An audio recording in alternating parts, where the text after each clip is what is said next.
Testing? Testing? Okay, great. Mic works.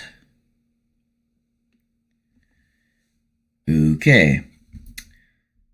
So, today is Saturday, the 18th of October, 2025. Time is 21:17. So it's almost 20 past 9 at night.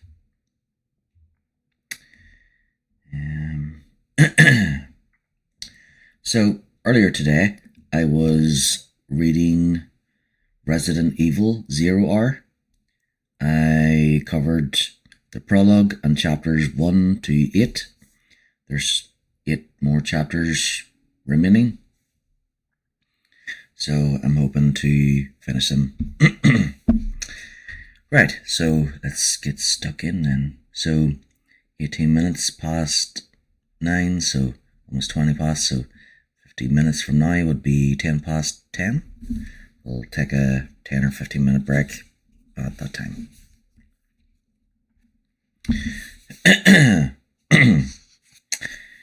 So far, it is pretty much following the game. So it started off with Rebecca and Billy in the train, and they reached the training facility. They decided to split up. Rebecca went upstairs, Billy stayed downstairs. Billy encountered Mimicry Marcus, and Rebecca came across notes in Dr. Marcus's, James Marcus's office or study, and she found out that the way out is through the observatory. They decided to meet up, and then they went down into the basement instead of heading to the observatory where they're supposed to go. So they went down into the basement. There were dead giant spiders with like leech egg sacs inside them. Rebecca ended up going through a chute high up into the adjoining room where it was a dungeon, a torture room, and then these monkey type creatures were released from the ceiling called Eliminators. She encountered them and then fell. Billy rushed in to try and save her. He took out one of the baboons, and the others fed on that baboon. He looked down the hole, but she was too far down to reach, so he had no choice but to go back through the main hall, through the dining room and into the basement, and then was able to save Rebecca. So that's where we've left off. And then after Billy was reunited with Rebecca and saved her, Rebecca asked him more about what had happened with his past, and he said that he basically said that he was part of a group that was working for Umbrella, basically, and they were sent in to no, he wasn't working for Umbrella. He was working for this this militia group or something, and they were sent into a place in Africa, and they got the location wrong. Instead of it being a military outpost, it was a small village, and then the leader of their group ordered them to round up everyone and kill them, kill all the civilians.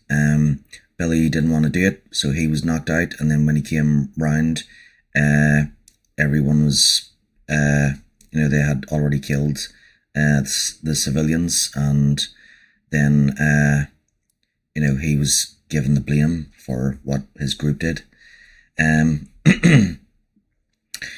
So, chapter 9. The baboon ran for them as soon as they stepped back into the hall, and it died spectacularly.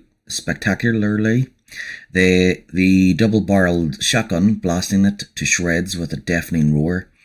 Billy broke and reloaded with his one remaining shell. He thought he'd had more, but it seemed he'd lost them somewhere along the way. Yes, so just after reminiscing with Billy's story, Billy noticed a shotgun in that same room in the basement. In any case, nothing else came at them, and they headed back out toward the main room, Billy feeling much lighter than he had in a long time.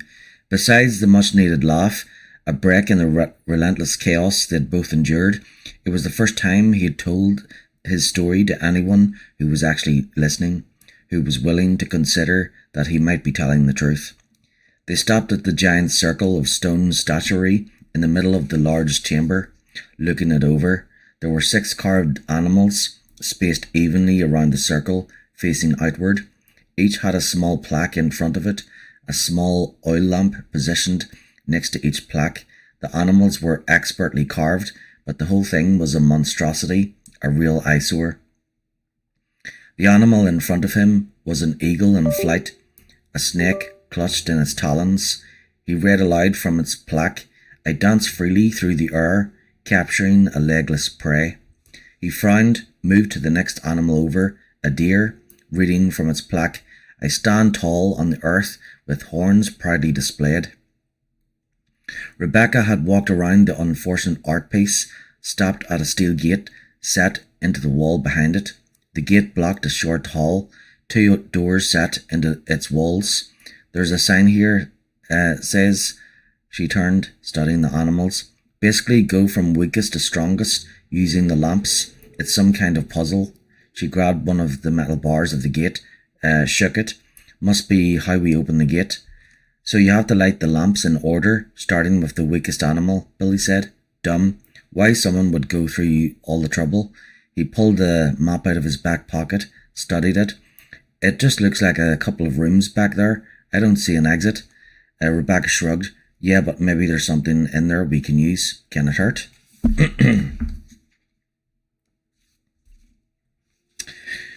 "I don't know," he said, truthfully. "Maybe." She smiled, turning to the stone animal nearest her, a tiger, reading from the plaque beneath it. "I am the king of all. I survey. No creature can escape my grasp." Billy moved his left to a carving of a snake coiled around a tree limb. "This one says, 'I creep up on my victims on legless silence and conquer even the mightiest of kings with my poison.'" Rebecca read the last 2 aloud. The words beneath a wolf carving were, "My sharp wit allows me to bring down even the greatest horned beast." The 6th animal was a horse, reared back on its hind legs. The legend beneath it was, "No amount of cunning can match the speed of my supple limbs." Horned beast. Billy walked back to the deer, read the part about horns proudly displayed. "So the wolf is stronger than the deer," he said. "And if cunning can outrace a horse, the horse is stronger than the wolf," she said. "What's stronger than the snake?" "Gotta be the eagle. It's carrying a snake," Billy said. They each circled around the statue, calling out observations, working the puzzle. They finally agreed on a sequence, and Billy walked to each animal, lighting the appropriate oil lamp in the appropriate order, from weakest to strongest. At least according to the statue, the order was deer, wolf, horse, tiger, snake, and eagle. As he lit the eagle's lamp, there was a heavy, mechanical sound from somewhere inside the statuary, and the steel gate behind them rose smoothly, sliding into a niche at the top of the archway. Together they moved down the hall. The first room, on their right, appeared to hold nothing of value at first glance. There was a bunch of emptied packing crates, a few cluttered shelves. Billy was ready to move on when Rebecca stepped inside. heading for the crates. One of them was turned away from the door, so they couldn't see what was in it, and when she stepped around it, she let out an excited laugh, crouching next to the crate, pushing it around so he could see. Billy hurried to her side, feeling like a kid at Christmas. Guess that damned puzzle was worth the effort after all. 2.5 boxes of 9mm rounds, a half box of 22s, which wouldn't do them much good, nor would the pair of speed loaders. Billy had to explain that the round metal gadgets were designed to quickly load revolvers with the 50 rounds, but the box of shotgun shells, 14 in all, would certainly help.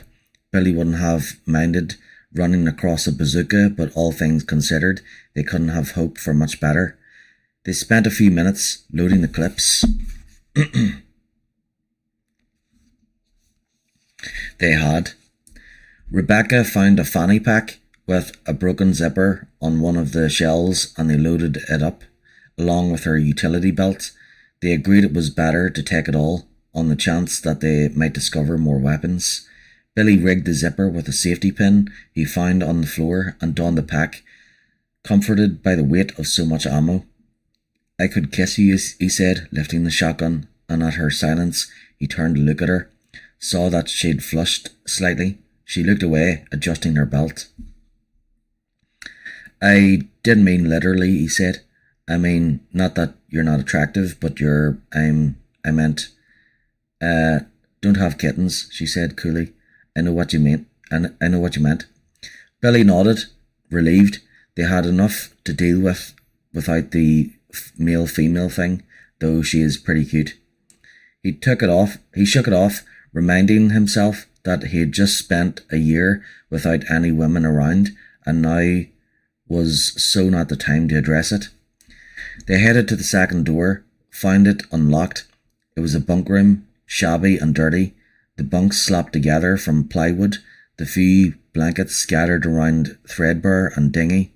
Considering the poor accommodations and the locked steel gate down the hall, Billy thought it was safe to assume that the inhabitants hadn't been volunteers.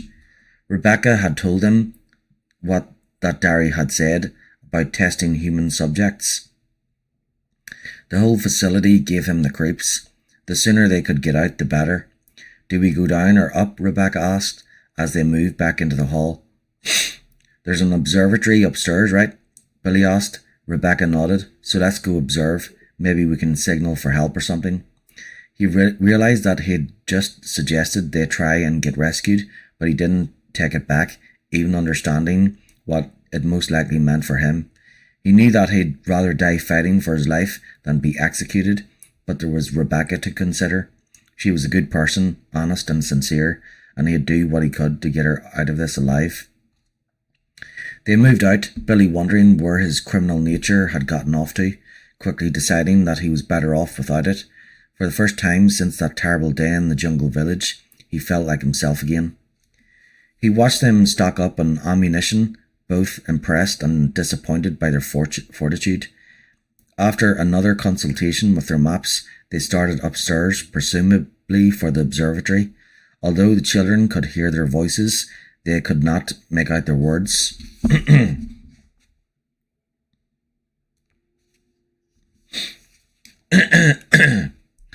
He'd had the children search out the tablets that would be needed, had the tablets taken to the doors that led to the observatory.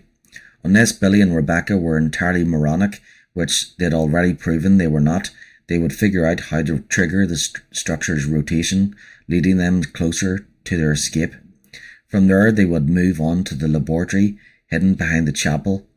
He wondered what they would find there, in Marcus's laboratories, more to steal perhaps. He wanted them to uncover what they could about Umbrella's true nature, but was not pleased to see them picking through the sad remnants of Marcus's brilliant career. He still thought of the laboratories as Marcus's, though Marcus had been gone for a decade. The entire complex had been shut down after the manager's disappearance, but recently Umbrella had reopened it all. The labs, the treatment plant, the training centre, none had been fully functional when the virus had hit. They were being run by skeleton crews of maintenance men, watched over by a handful of middle management hopefuls. Nonetheless, the company had lost a number of loyal employees. Billy and Rebecca moved through the east rooms on the first floor and back out into the lobby, then headed to the second floor. They found a door that would take them to the third easily enough. Entering the stairwell with weapons drawn, their youthful faces determined and seemingly unafraid. He watched as they started up the stairs, emotionally torn. He wanted to see them succeed and see them die. Was there a way to have both? They had managed the Eliminator series easily, although the primates had been weakened by hunger and neglect. How would they fare against the hunters or the proto-tyrant? What if they came to where he and the children waited and watched? What would they do? The young man frowned, unhappy with the thought. Sensitive to his moods, a number of the many slid up his legs across his chest, gathering in a kind of embrace. He pet them, reassured them by touch that all was well. If the two adventurers actually made it to the nest, still an unlikely premise, he would let them pass, of course, so that they might spread the story of Umbrella's sins. Or perhaps I'll kill them, he said, shrugging. He would decide when, if it occurred. To say that he was indifferent to their fate was untrue. As he waited for the death of Umbrella to unfold, watching Billy and Rebecca had become a pleasure, and he was most interested to see what would happen to them. But he would see them dead before he had let them hurt the children again. They had reached the top of the stairs.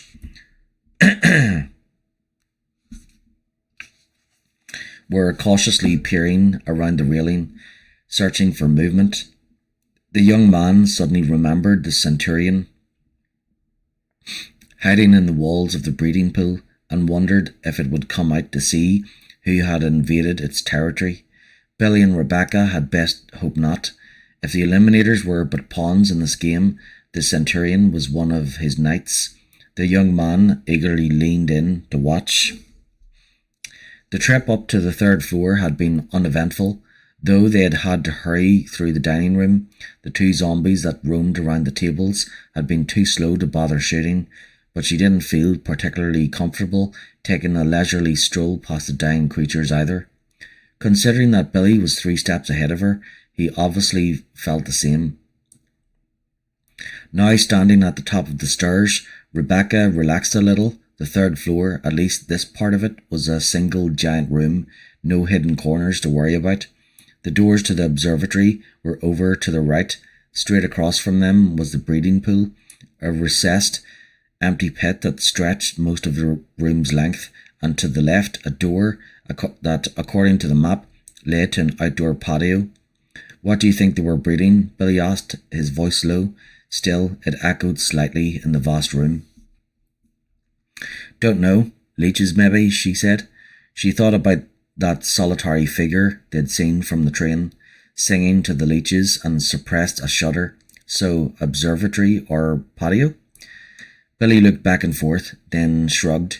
It seemed safe. We could each take one door, just open and look, though. No splitting up, okay? Rebecca nodded. She definitely felt safer having a bigger supply of ammo, but that fall had knocked some caution into her. She wasn't nearly so gung-ho on separating. I'll take the patio. They moved out, their footsteps echoing in the huge chamber.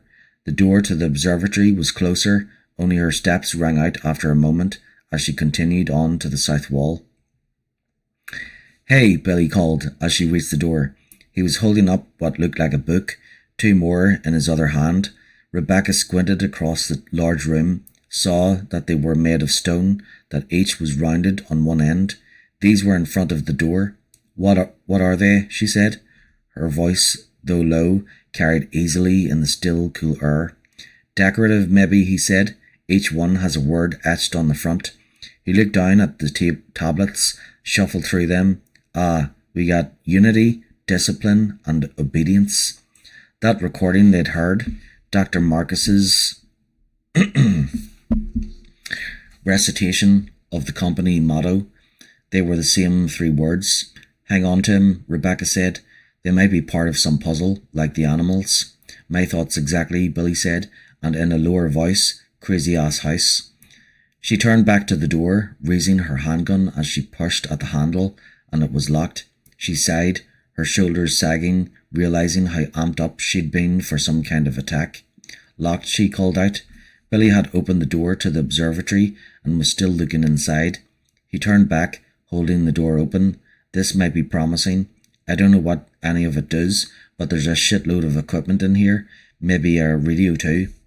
A radio? She felt her hopes surge. The word come was cut off by a sound of animal movement, a heavy rattle that reverberated through the room. She and Billy both stared at one another, the distance between them suddenly much greater than she had previously thought. The sound came again. It was the sound of something hard, rapidly clattering against rock, like someone drumming steel fingers against a tabletop, and it was loud. Whatever it was big and getting closer from the increase in sound. It was hard to tell where it was coming from. The echoes masked the direction.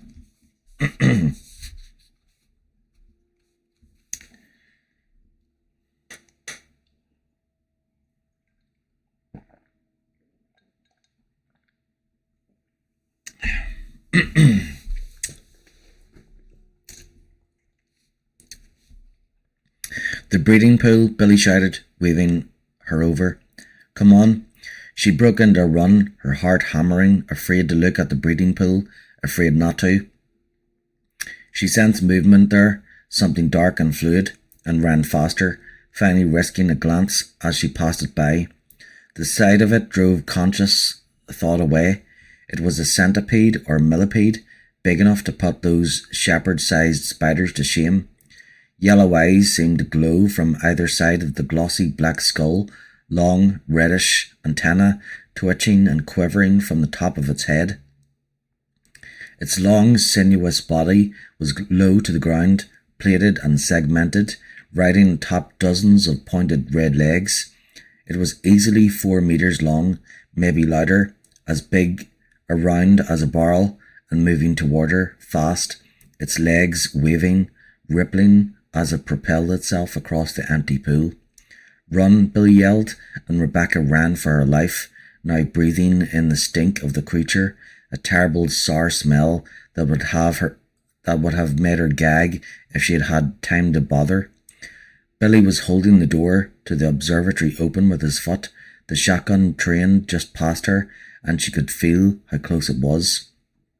Feel it like a shadow overtaking her. Just as she reached Billy, he fired, pumping the shotgun and firing again as she flew past him, diving through the door. The second she was through, he leaped back, the door slamming closed, and a split.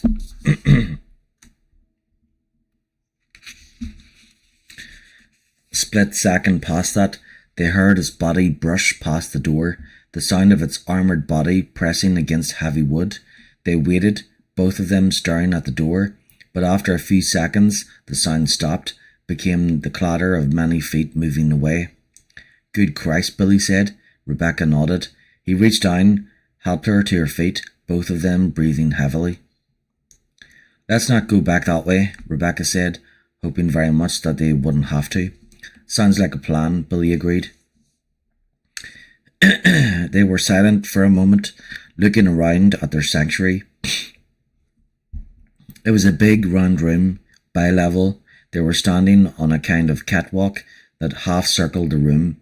Another set of doors was at the northern end. Near the doors was a short ladder off the walk, leading down to a metal mesh platform that was lined with equipment. Beneath the platform was darkness. Together they moved around the walk, stopping at the second set of doors, locked. They exchanged a dismal glance but said nothing. Heading for the ladder. Rebecca went down first, stopping at the large piece of machinery that dominated the room at its centre, presumably the telescope. There was a telescope arm, but it was high overhead, out of reach. Behind her, Billy was looking at the rest of the equipment, computer banks and other machines that she didn't recognise. She turned back to the telescope, looking at the console, and felt her breath catch. There were 3 empty depressions on it, each shaped like a small tombstone, flat on one end, rounded on the other. I don't see a radio here, but Billy was saying until she interrupted. Tell me you still have those tablets, she said. Billy turned, looked at the console as he unzipped his pack. He pulled the tablets out, each about the size of a paperback book, but thinner. Rebecca took them, remembering Umbrella's discomfiting motto as she set them in place. Obedience breeds discipline, discipline breeds unity, unity breeds power, and power is life, Billy finished. As soon as the 3rd tablet fell into place, a giant sound filled the tall room, a sound of vast machines at work, and they could feel the room around them start to descend like an elevator, not just the platform, the entire room, walls and all. Beneath their feet, the darkness rose up, became a pool of water, agitated into froth by the moving platform. Rebecca had a second to wonder if the platform was going to stop, a flash of panic that they were about to be drowned, and then the sound of machinery died away, the room becoming still again. In the last fading drone of the machines, they heard a clear click.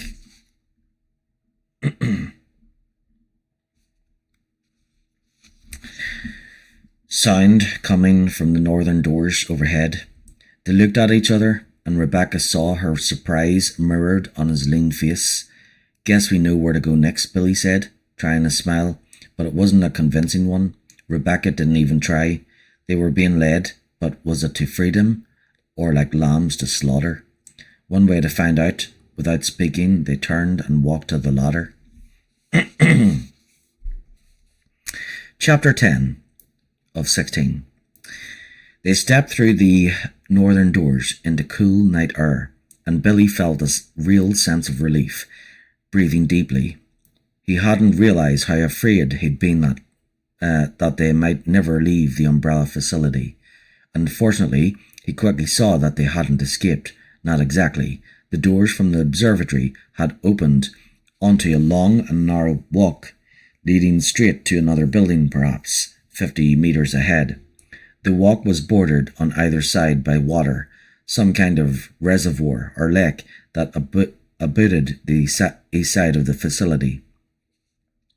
They moved away from the observatory, then turned back to look at where they'd been, spending a few minutes trying to figure out where they were in relation to the lobby, to the rooms they'd seen. It was a lost cause. Billy had never had much of a sense of direction, and it seemed that Rebecca didn't either. They finally gave up, turning their attention to the tall, foreboding-looking building at the other end of the path.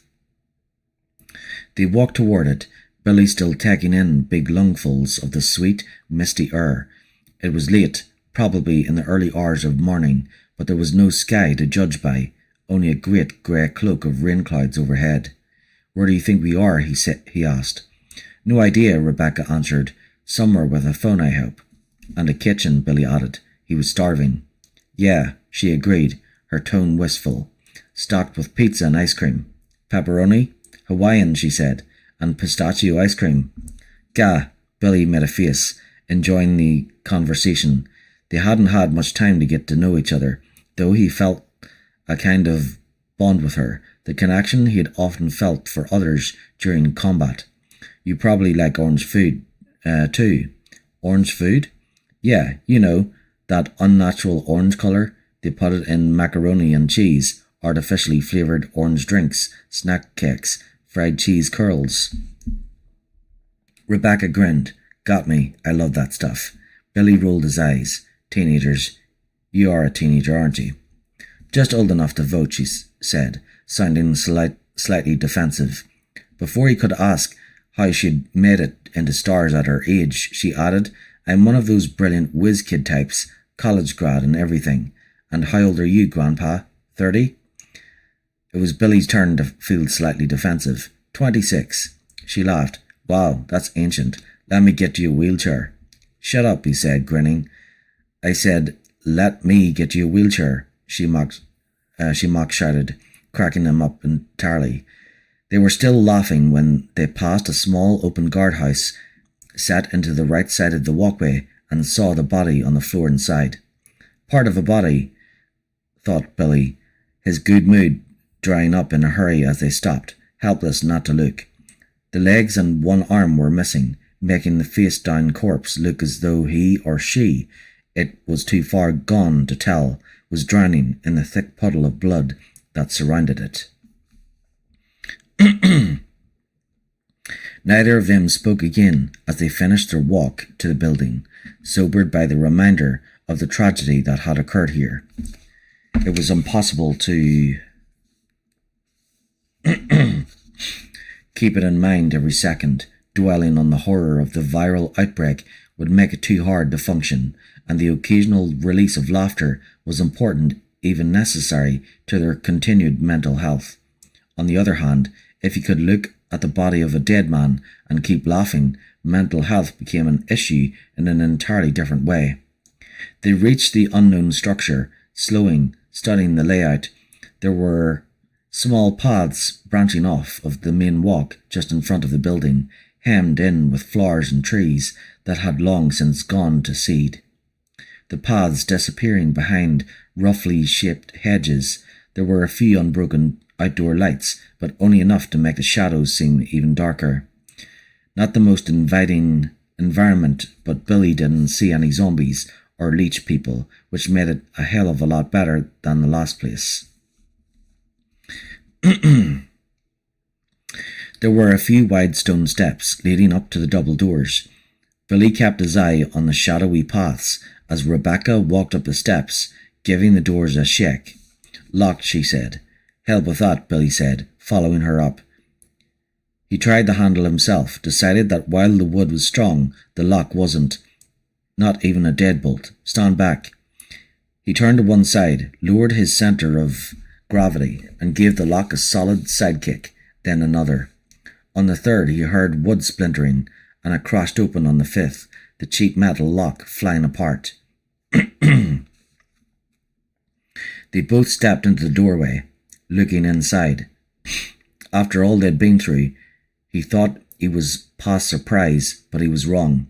It was a church, as ornate as any he'd seen, from the stained glass set high in the wall behind the altar to the gleaming wooden pews. It was also wrecked. At least half the pews were overturned, and they could only see inside because of the giant hole in the ceiling not far from where they stood. "Look at the altar," Rebecca whispered. Billy nodded. Not so much the altar itself as what was around it. On the platform at the front of the church were hundreds of burned-down candles, tipped over statues of religious icons, many of them broken or blackened with ash, and great bunches of dead flowers. It was, in a word, creepy. "I'm okay with getting out of here," Billy said, raising his voice slightly when he realized that he too was whispering. "We should check out the grounds, see where some of those paths go." Rebecca nodded, stepping back, and then something huge and black was swooping down toward them from the high, vaulted ceiling, something that emitted an incredibly high-pitched squeal that fluttered and darted and flapped giant dusty wings. Time slowed to a crawl, long enough for Billy to get a clear look at it. It was some kind of a bat, but much, much bigger than any he had ever heard of. The thing had the wingspan of a condor easy. It pulled up at the last instant, flew maniacally back into the darkness overhead, but had come close enough for a wave of its rotten meat breath to wash over them. Billy pushed Rebecca back with one arm, grabbing at the broken handles of the door with the other. He jerked them closed, wishing now that he hadn't forced them open, realizing only a second later that it didn't matter. They could hear the massive bat as it pushed its way through the hole in the roof, could hear its giant rattly claws scrabbling at the shingles. "Go," Billy yelled. They ran down the steps, Rebecca leading them to the right. There was more protection there, part of the pathway that skirted the building covered. It turned sharply once, twice, the turns hidden by overgrown bushes and plants. Rebecca was fast, but Billy kept up, more than a little motivated by the image of those leathery, fluttering wings enfolding him, those claws piercing his flesh. There, Rebecca slowed, pointed. To the right of the path, just ahead, was what looked like an elevator of all things, freestanding at the side of the church. Billy wasn't sure it was their best bet, but they could clearly hear the beat of wings overhead somewhere, the fiercely high squeal of the bat searching for prey. He followed Rebecca to the door, silently thanking God when the doors slid open to her touch. It was small, barely room for two. They shoved inside, saw that it only went down just as well. Billy had no desire to visit the church's belfry, see if the mad bat had any brothers or sisters.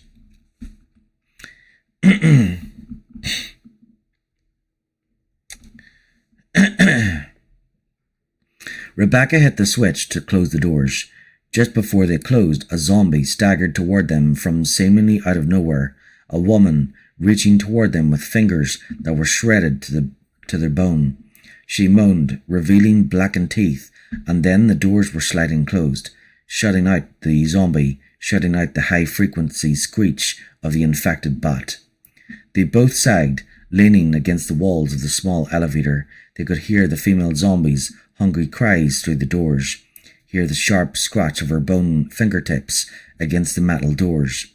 Within a few seconds, her low, gravelly moans were joined by another voice, then a third, all of them wailing in eagerness and frustration.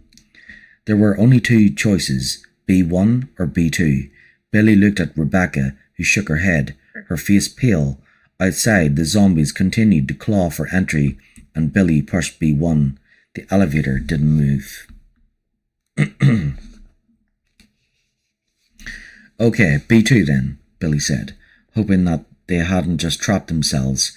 He punched the button. The elevator started with a lurch, then descended smoothly.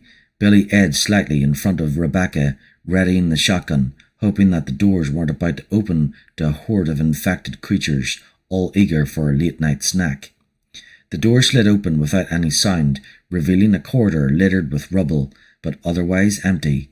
He pushed the button for B1 again, hoping for another option, but the elevator doors didn't even close. Apparently they could either go back to the bat and the zombies, or they could explore the second basement level. Billy opted for exploration.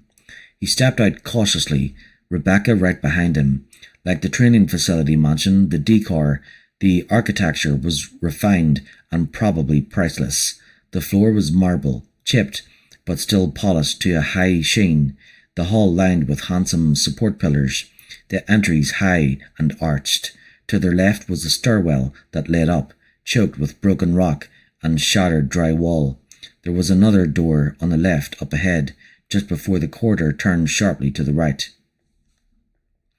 They paused at the stairwell, but it was a lost cause. The debris piled floor to ceiling. If they wanted to go back up, it was the elevator or nothing, though at the moment Billy did not want to go back up. It seemed like the constant barrage of disgusting, dangerous, frightening creatures would never end, and he was more than ready for a break.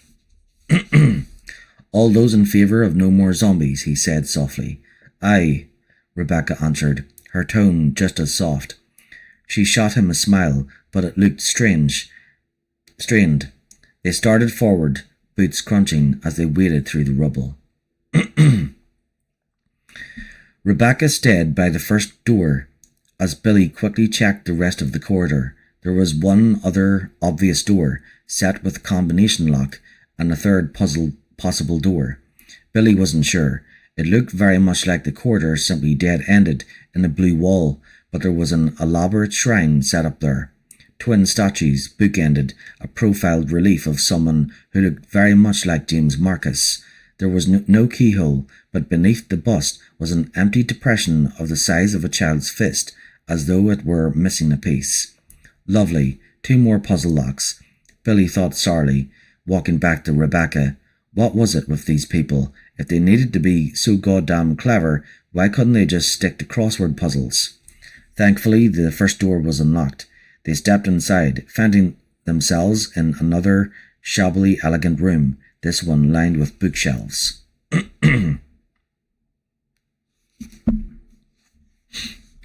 A stained oriental rug lay on the floor in the room's first section. The room itself was vaguely U-shaped. There were several lamps on, making it the brightest room they'd been in all night, and besides the shelves, there were several low tables and a small desk with an antique typewriter. Billy walked to the nearest desk, picked up a scrap of paper. "Trouble is unlikely, but I've taken precautions," he read. "To hide a leaf, put it in the forest. To hide a key, make it look like a leaf." "Gee, that clears things up," Rebecca said, and Billy nodded. Again, what was it with these people? Rebecca looked the shelves over while Billy walked the room, noting a large hole in the ceiling around the corner from the door. It was high, but using one of those tables. "Most of these are biology," Rebecca called. "Mammalian, insectile, amphibian." "Come look at this," Billy called back. As she stepped around the corner, Billy grabbed the nearest table, pushing it under the hole. He still wouldn't be able to reach. "I could go up," Rebecca said. "Look around. Find..." Oh. Hey, Stephanie.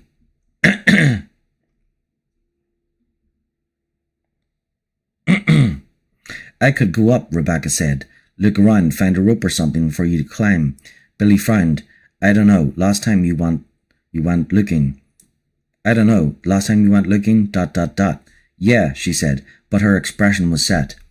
She was willing, if not eager, and they had to do something. Billy stepped on the table, interlacing his fingers to give her a boost.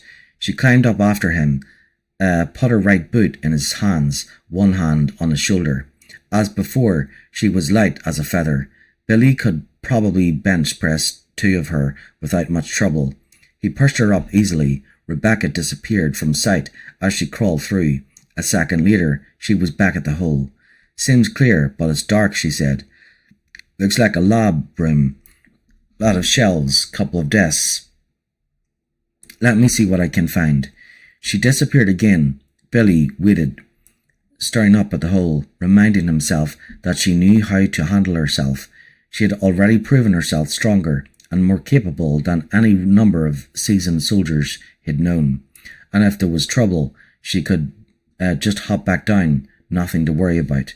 Rebecca let out a short, sharp scream, and Billy's blood went cold. "Rebecca," he shouted, his gaze fixed helplessly on the dark hole overhead.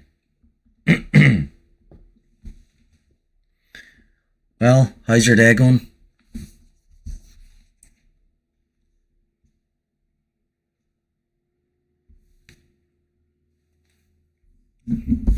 Yeah. I'm wearing my Stars t-shirt and hat for the reading stream. Just woke up. Fantastic. So when I was playing Resident Evil 0, I was wearing green the first 2 days, I think, and then I was wearing white. So I'm wearing my Stars gear. So whenever I get around to Resident Evil 1, I'll wear blue when I'm playing as Jill, and green when I'm playing as Chris, and then I'll wear red when I play as Claire, and blue as Leon. Yeah. So I'll try and wear the same colours. So I'm hoping to get through this book, and then once this book is finished, then I'll have to wear blue again tomorrow.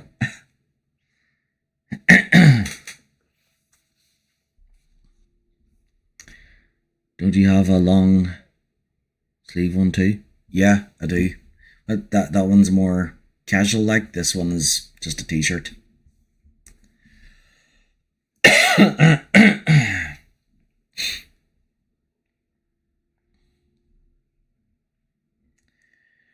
Whew. I think my dad turned the heating on because it's roasting here.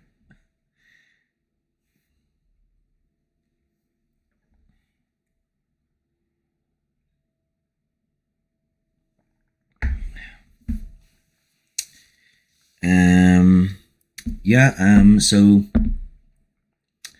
I was streaming for about 6.5 hours, and I had the book half read. It was near dinner time, and I thought about stopping the stream and then starting again shortly afterwards. And then my brother and nephew and niece came round, so they were playing on the PlayStation. And then my dad was also using the oven at the same time, so I had to wait till my dad finished so I could put my pizza in. And then I was helping my nephew and niece set up the PlayStation. So they were playing that, and then once I got free, I decided to, start up again. Oh yeah, and then after they left, I did my Duolingo. I had almost forgot about it.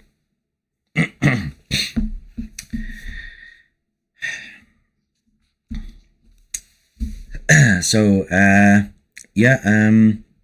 read this for 7 more minutes, and then I'll take a 10-minute break. And then, I won't be stopping the stream. I'll just be like, I'll just stop reading at 10 past. 10 past 10, or was it? Actually, yeah, I think it was 25 past when I started reading. So yeah, I think it's till or was it? I can't remember if it was close to 20 past or 25 past. Okay, so I'll read for 6 more minutes till 10 past, and then take a 10 or 15-minute break, and then continue on from there. So in the game we go through. So this is the prologue to Resident Evil 1.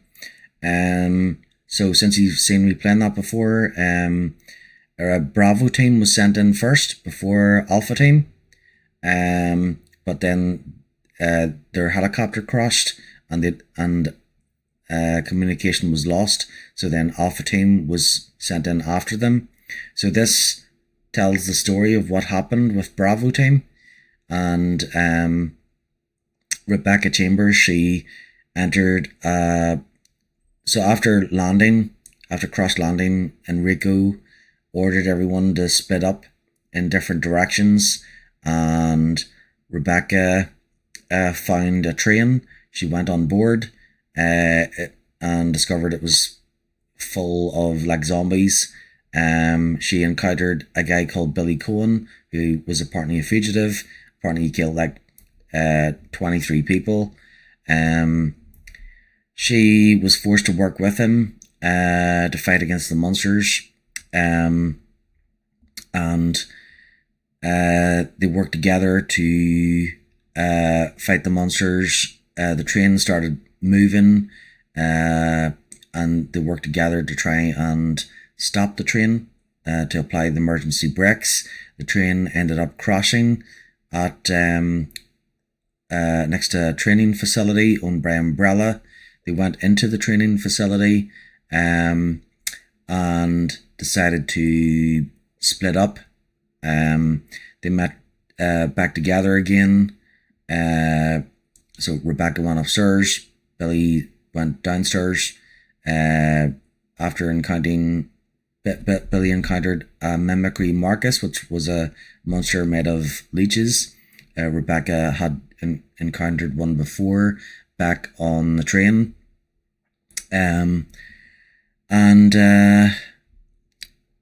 Up the stairs, Rebecca found notes from Dr. Marcus, and there were also notes saying that the way for them to get out was through the observatory, which was upstairs. So they met back in the lobby of the training facility, but instead of going upstairs towards the observatory, they wanted to check out the basement. Down there were giant spiders, which we had to kill in the game, but they were already dead in the book. And there were like leech egg sacs inside the dead spiders. The Billy and Rebecca went together into the basement all the way to the back. There was a vent up high. Billy helped Rebecca reach it. She crawled through. In the adjoining room, there was a dungeon with torture devices, and there was a hole in the ceiling. These monsters came in from the ceiling. They were apes, baboons, called Eliminators, that were infected with the T-virus. So they were trying to get Rebecca, and Billy rushed around to try and get to her. He shot, so Rebecca had fallen down a hole, while trying to get away from the baboons, and Billy rushed round to get her. He shot one of the baboons, and the other two started eating the injured baboon. And then while they were distracted, Billy looked down the hole, saw that Rebecca was too far down. He decided to run out the door, back through the lobby, through the dining room, and then down the stairs to the basement to reach Rebecca. He saved her, and then they had Rebecca asked her what had happened, and he had a flashback. He had a memory of his past, and told her what had happened, that his team, he was part of a militia or private army or something, and his group were sent in to stop to fight this enemy faction, and they were supposed to have a hideout or something in Africa. So yeah, they went through the jungle to find this hideout, but the coordinates were wrong. When they got to the coordinates, it wasn't an enemy hideout, but a small village with men, women, old people, and children. The leader of their group wanted to round up the people and kill them all. Billy was against it, and they knocked him out. His team knocked him out. They killed all the people, and then afterwards he was blamed for a crime that he didn't commit. So yeah, that was his story. So after the Billy told his story to Rebecca, they went through the basement, solved another puzzle, found an armory, and shotgun ammo. They went back up to the observatory. There was a giant centipede. There was also a giant scorpion on the train that appeared out of nowhere. They got inside the observatory tower. They used these stone tablets which move the observatory, so the whole building of the observatory moved like an elevator. And then that led them to a church where a giant bat showed up. They ran from the giant bat into an elevator, and there was also zombies trying to get at them by the elevator. The elevator took them down to a secret laboratory, which they're at right now.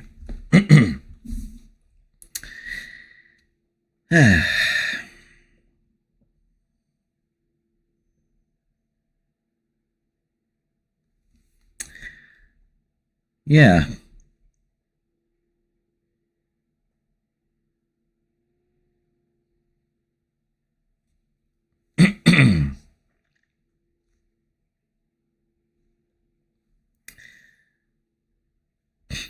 Oh yeah, and so Dr. Marcus, he's supposed to be dead.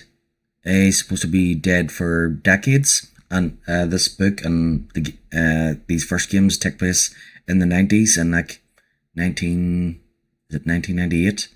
Yeah, July 1998. Um, so Dr. Marcus, he's been dead for decades, but all of a sudden there's a guy that looks just like him, except younger.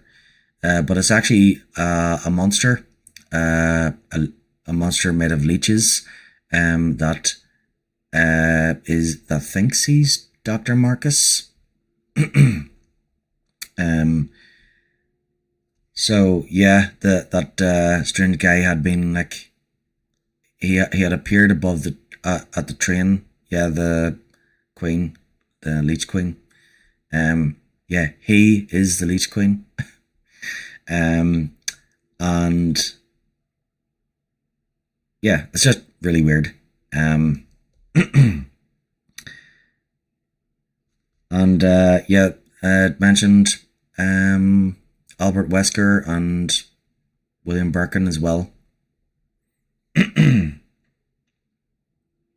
Oh jeepers, it's already like after 10, or after 10 past 10. Okay, I'll put my bookmark back there.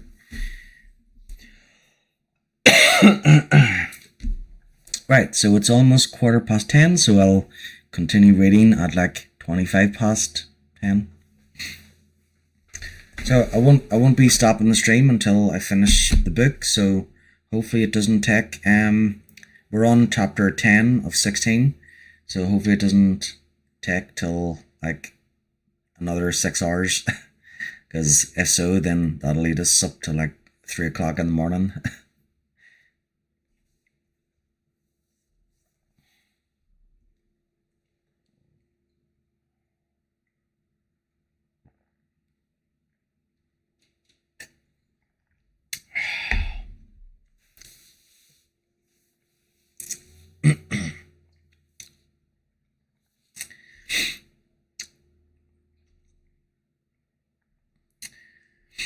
Yeah, so if you hear any explosions coming from outside, don't worry. It's just fireworks.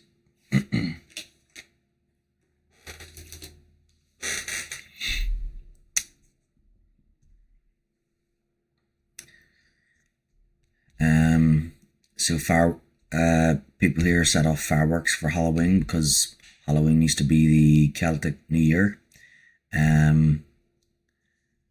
And so most people set them off on Halloween night, but then some communities will set them off also on Halloween night, but then there's other communities or areas that set them off, like they'll have their official fireworks displays like a week before or weekend before or something like that.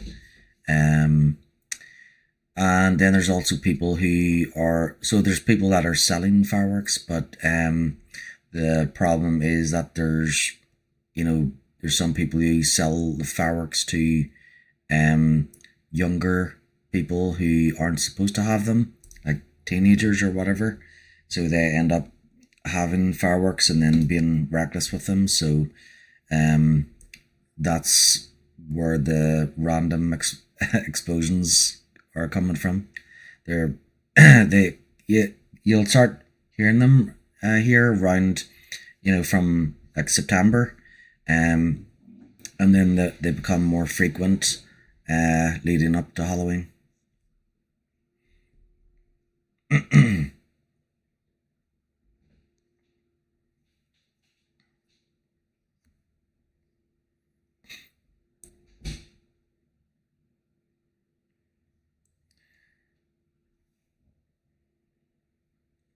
It would actually help if if the people handling them were to, or those kids that are handling them were to actually read the instructions on them.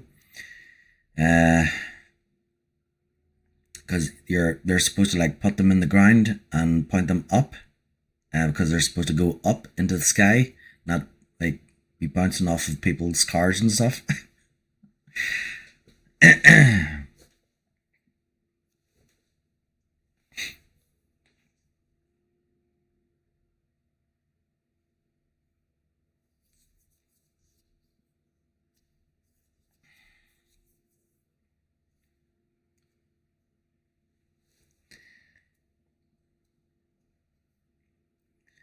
it kind of makes me think of Lord of the Rings.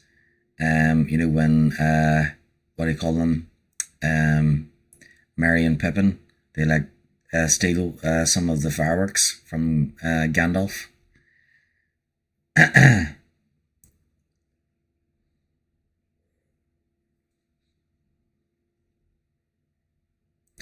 We have the same issues in June/July. Oh yeah.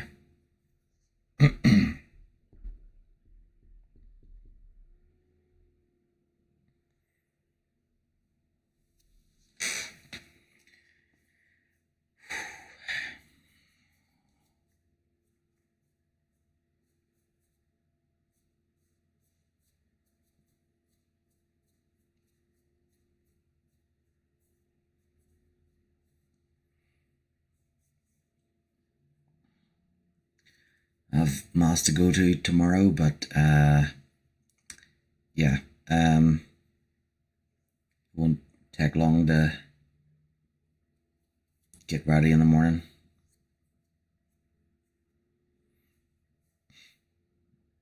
Yeah, mass isn't until like 12 anyway, um, so the latest I'd have to wake up at is like 10 o'clock or so. But yeah, hopefully, see, yeah, I won't be stopping this until I finish reading the book. So hopefully, this doesn't take all night. Otherwise, I'll be up all night.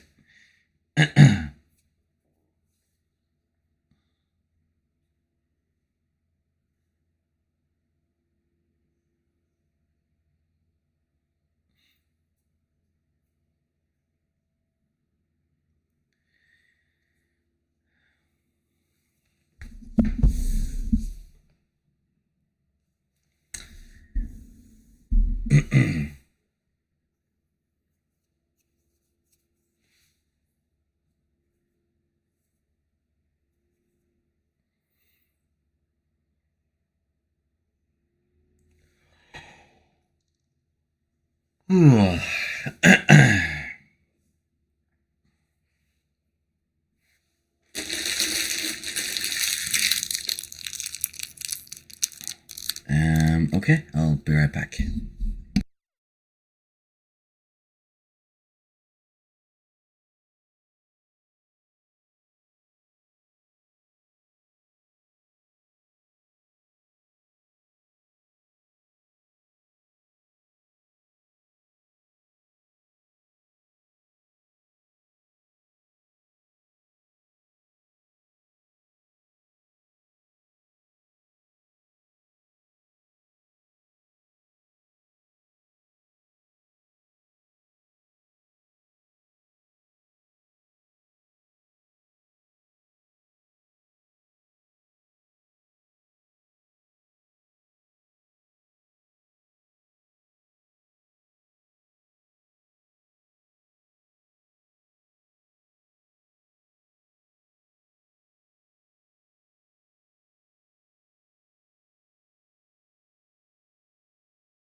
Okay, it's almost time to resume reading.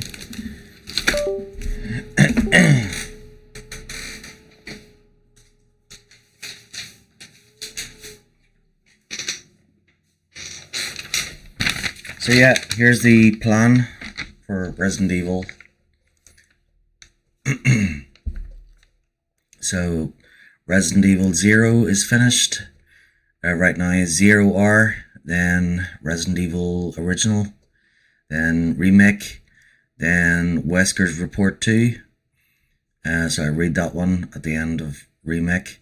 And then 2 more books, Umbrella Conspiracy and Caliban Cove. So that's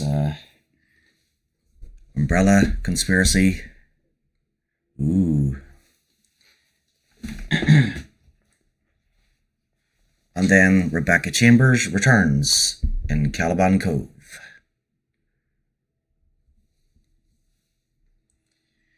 And then after Caliban Cove is Outbreak 1 and 2. So if those games aren't available for me to stream, then I'll just read about at the start of Resident Evil 2, I'll just read what happened during Outbreak 1 and 2 instead. And then so I'll do Resident Evil 2 and 2 Remake. Then there's 2 more books, City of the Dead and Underworld. So that's City of the Dead with Leon and Claire. And Underworld. So I think this one's supposed to be like set in an alternate universe or something like that. I'm not sure. And then after Underworld is Resident Evil 3 Nemesis Original, and then Remake, and then after Remake is the book. So Resident Evil 3.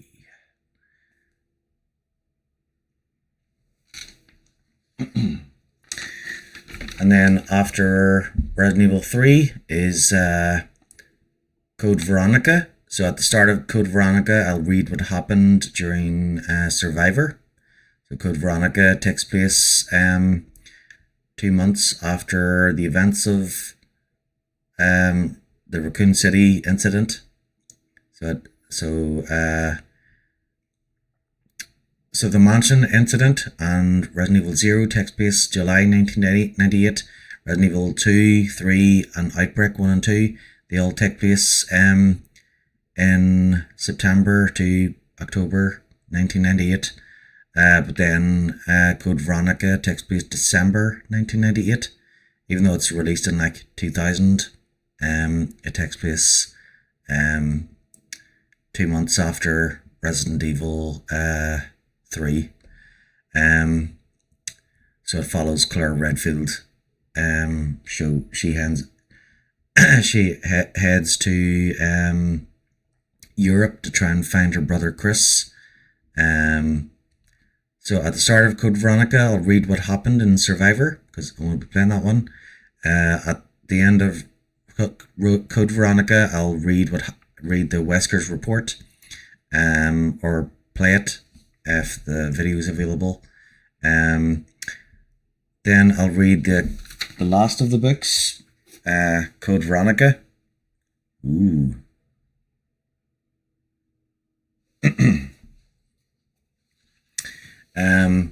So then after that last book is Resident Evil 4 Original and Remake. But at the start of 4, I'll read what happened in Gaiden and Dead Aim. Then after Resident Evil 4 Remake, I'll play Resident Evil 5. I won't be playing that spin-off game Revelations, but I'll watch Degeneration and Infinite Darkness, and I'll probably look up a video of what happened in Revelations, and then at the start of 5 I'll go over what happened between 4 and 5 I'll go over what happened in Revelations, Degeneration, and Infinite Darkness. Then, before I start Resident Evil 6, I'll watch Damnation and Revelations 2, and then go over what happened in those before starting 6. And then after 6, I'll watch Vendetta and Death Island. And then at the start of 7, I'll go over what happened in those two movies. Then I'll play Resident Evil 8 Maiden first, and then the Maiden demo before the main game. And then last is Resident Evil 9 Requiem, which won't be released till February. But chances are I'll have all those finished before February. Yep, and then after the Resident Evil series is the Tomb Raider series.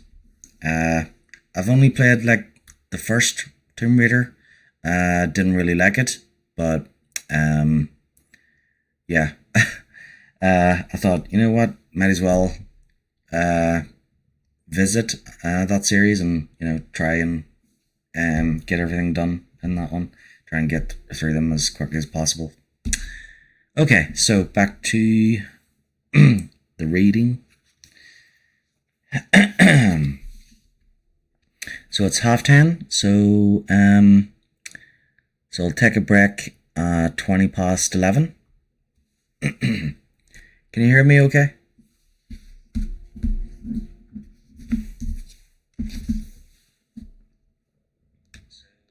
Testing?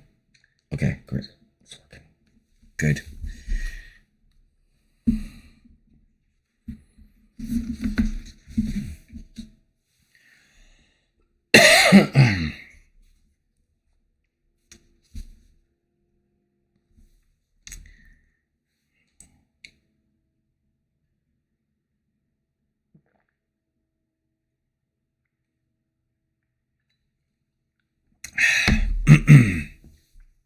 Slurp.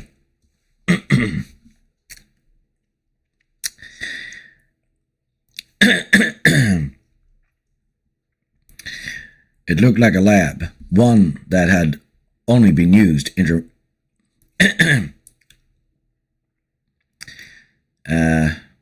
not sure what way I should talk. Should I just read it normally or what? It looked like a lab, one that had only been used intermittently in the last decade and hadn't been cleaned at all in that time.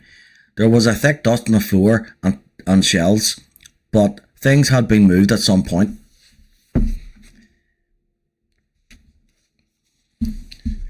Leaving signs, tracks behind chairs, fingerprints on specimen bottles, Rebecca took a quick look at her immediate surroundings, then leaned back over the hole. Billy's expression was tense, expectant. Seems clear, but it's dark. Looks like a lab room, lot of shelves, couple of desks. Let me see what I can find. She turned, surveyed the small room again, and realised that it was bigger than she thought. Part of it hidden behind a large shelf that bisected the area. She wouldn't have noticed if not for the faint pale bluish light that seemed to be emanating from the hidden section. Holding her 9mm, she stepped around the corner and yelped, almost firing at the glowing, floating monster in front of her before she realised that it wasn't alive. Rebecca, I'm okay, she called back, staring at the bizarre creature. Got a surprise is all. Hang on. She stepped closer to the human-sized specimen tube filled with clear liquid lit from inside. There were actually 4 of the tubes, all in a row, each containing a slightly different horror than the one before. The things inside had been human once, but they had been surgically altered and almost certainly infected with T-virus. She tried to think of some description to give Billy, but they defied description. Grossly misshapen limbs hung from muscular patchwork bodies. The nearly unrecognisable faces were in bizarre expressions of anguish and bloodlust. They were horrifying.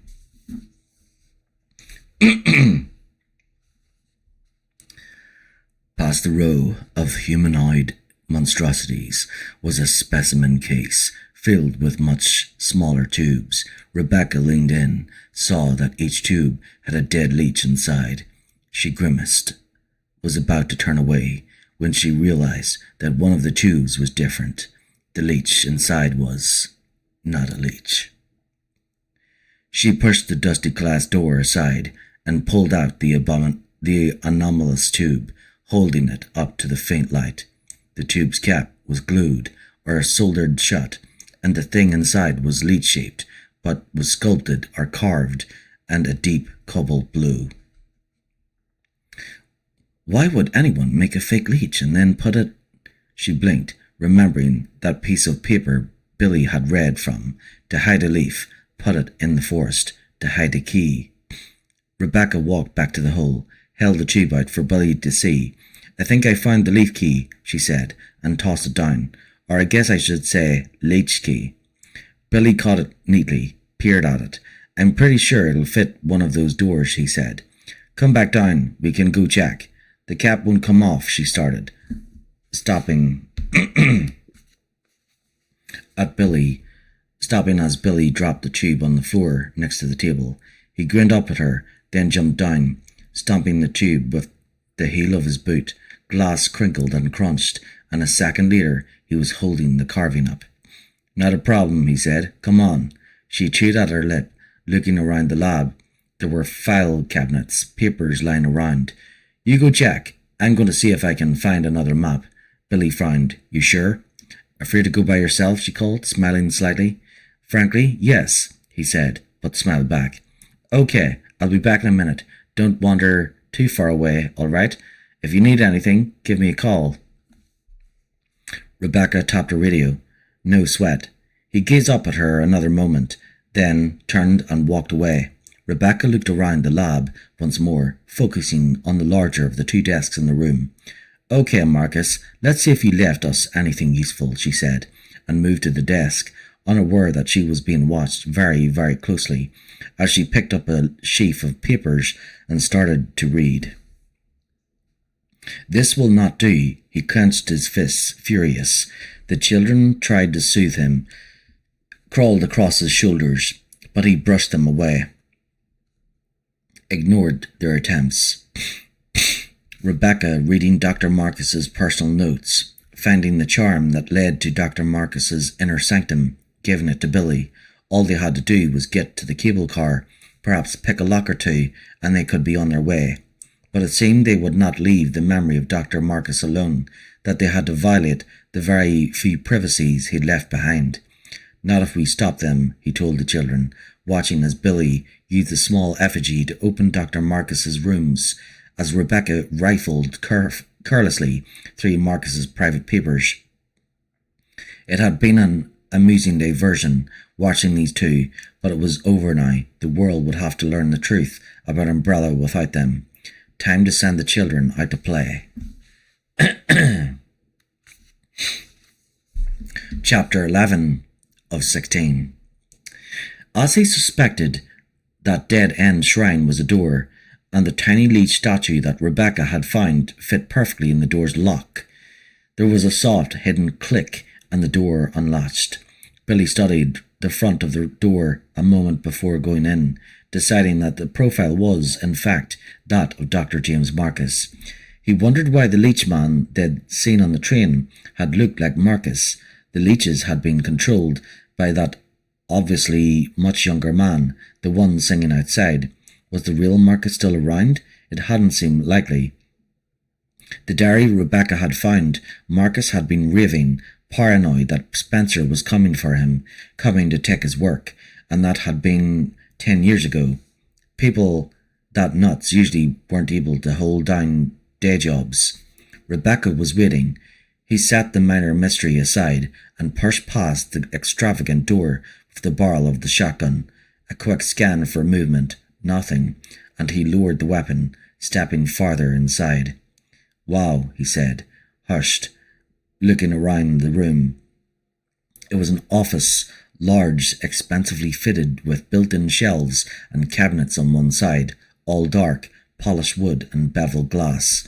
An ornate fireplace opposite. The antique wood furniture, A low table, chairs, a big desk was beautiful, the carpet plush, silencing his steps. He saw a door at the back of the room, behind the desk, and mentally crossed his fingers that it would turn out to be their escape route.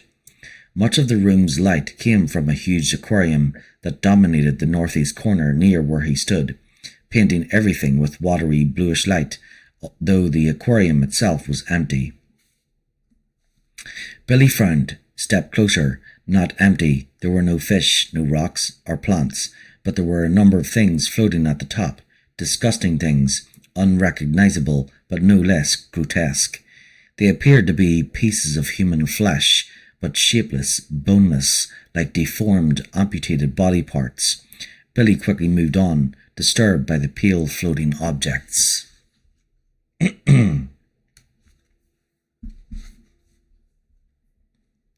Isn't that nice? One of the wall cabinets stood open, and Billy walked to it, scanning the books inside. An ancient photo album lay on one shelf, and he picked it up. He knew he had to get back to Rebecca, but he was curious, wondering if the bust on the door meant he was in Marcus's office. The photos were old, yellowed and curled. He turned a few pages, decided it was a waste of time. He started to put the album back, and a loose picture fluttered out. He stooped to pick it up, held it up to the blue rippling light. The picture itself wasn't particularly interesting. A trio of young men from the 30s or 40s, all looking clean-cut and well-scrubbed, smiling at the picture taker. On the back, someone had written, "To James, to commemorate your graduation, 1939. Billy studied the photo, decided that the young man in the middle could be James Marcus, something about the shape of the head. He looked familiar, somehow. That guy, he said, nodding to himself, the singer from the train. They hadn't seen him well, but he had the same stance, the same wide shoulders. He could be Marcus's son, or grandson. There was a puzzle here. Oh wait, yeah, at this stage, at this stage in the game, we had read a diary that said that Dr. Marcus didn't have any children or grandchildren. Forgot I shouldn't eat when Resident Evil is involved. Oh, sorry. Didn't mean to put you off.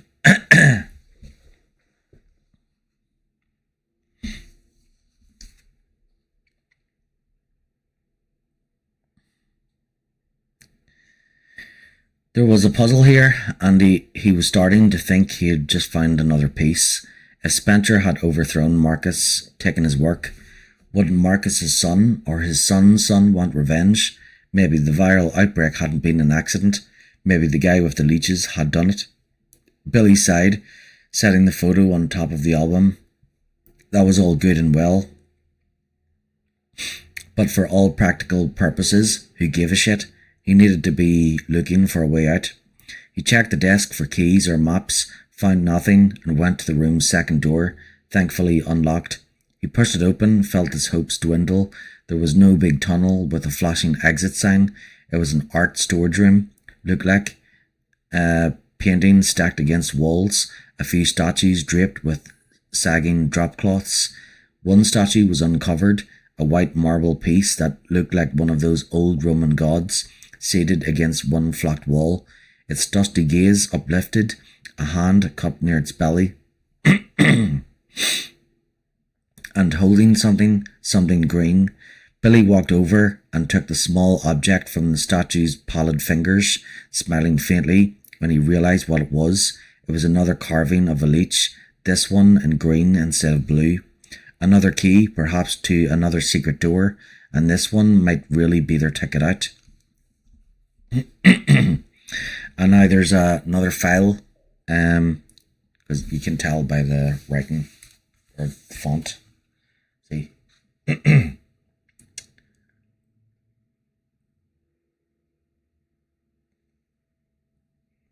So we're reading a file now, day 1.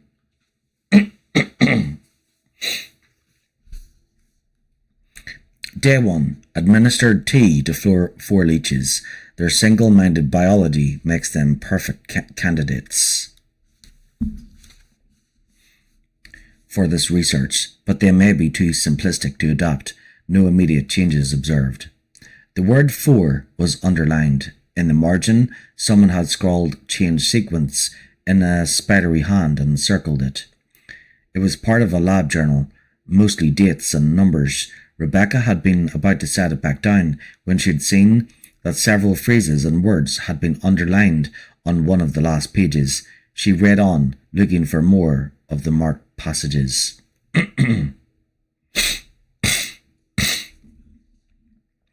Day 8. A week now. Rapid growth to double their former size. Signs of transformation emerging. Spawning successful. Their numbers doubled, but cannibalistic behavior has been initiated, presumably due to increase in appetite. Hasten to augment food supply, but lost two. Numbers doubled and 2 were underlined. Day 12. Provided them with live food, but lost half when prey fought back. However, they are learning from experience, beginning to exhibit group attack behavior. Evolution is exceeding expectations. Lost half was underlined. There were no more marked entries, but Rebecca skimmed on, disturbed by the success of the strange experiment. Day 23. Leeches no longer exhibit individual traits, can move as a collective. Day 31. Breeding at a fantastic rate, eating everything offered now. The last entry painted clearly for her just how far into madness Dr. Marcus had slipped. Day 46. A day worthy of remembrance. Today they began to mimic me. They recognized their father, I believe. I feel such strong affection for them, from them. Do they love? I think they do. It's us now, only me and my brilliant children. No one will take them away from me. With all that I've learned, they wouldn't dare. Hey, it was Billy calling up through the floor. Rebecca set the papers down and walked to the hole, kneeling next to it. Did you find anything useful? She asked, looking down at him.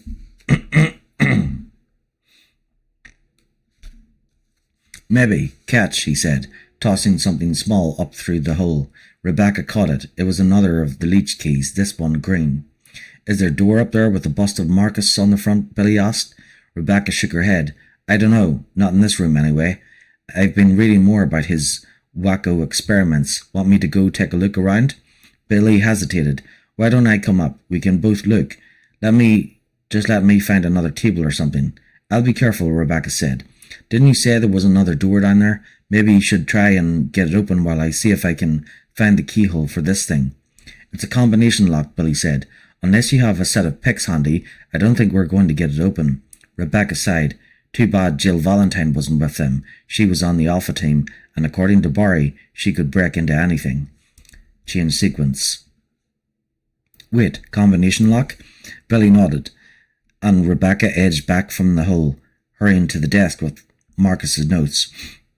She quickly read through the marked passages, did the math as she hurried back. 4 leeches, doubled, lost 2, lost half. Try 4863, she said. Wild guess? Billy asked. Rebecca smiled faintly. Probably, just check.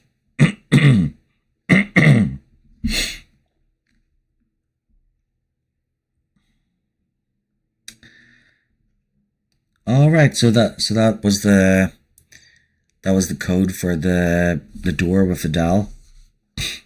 4863. She held up the green leech carving. I'll see if I can find where this goes. Billy nodded reluctantly, and Rebecca stood up, started for the room's door, not sure if she was being brave or stupid. She didn't really want to do anything alone, not since her encounter with the primates, but as long as she was ready on the first floor, it made sense for her to take a look. The lab's door opened into a short corridor, 3 doors besides the one she'd come through. The first door on the right was locked. The second door around a corner and also to the right was open, but a quick glance inside showed nothing but a large empty room, a small office set to one side. It was too dark to see much else.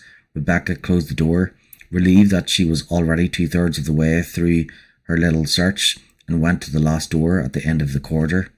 Also unlocked, Rebecca pushed it open, saw yet another door only a metre in front of her. To the left, the room opened up into what appeared to be the same lab she started from. It wasn't, but with the way the rooms were oriented, it had to be connected to the first lab. Maybe they'd split it up at some point.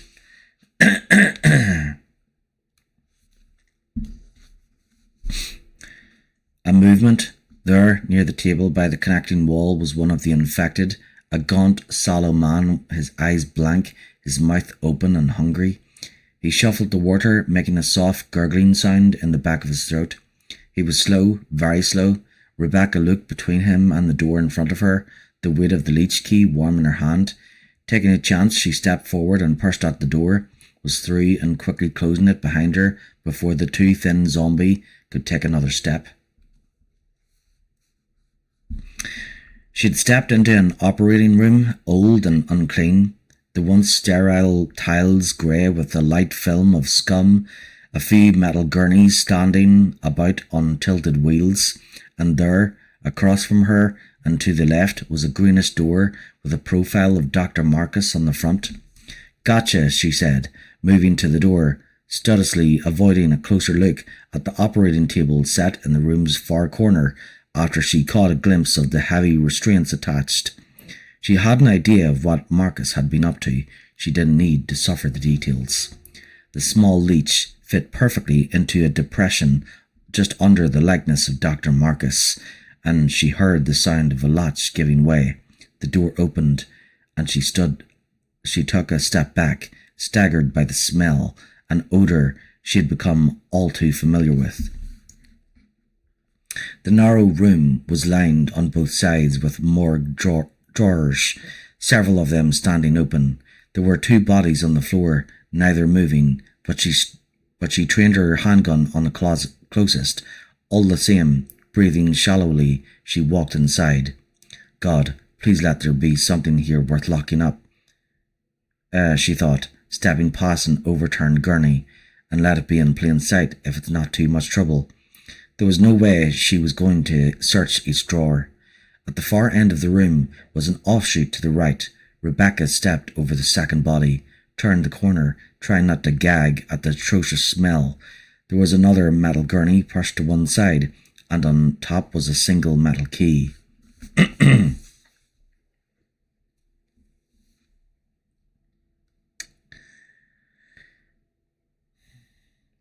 She picked it up, feeling a mix of emotion. She'd found something that was good, but whoopee, and another key. It could go anywhere, could be the key to Marcus's summer home for all she knew. Maybe that first door in the corridor. Rebecca? She pocketed the key and picked up her radio, moving toward the door as she answered. "Yeah, what's up, over?" She moved through the operating room, stopping at the door that led back to the partial lab. She'd wanted to run through to the corridor's entrance, avoid having to shoot that zombie if she could. "There's no dial on the lock," Billy said, sounding irritated. "I went back and checked Marcus's office, but I didn't see anything. You had any luck, over?" "Maybe," she said.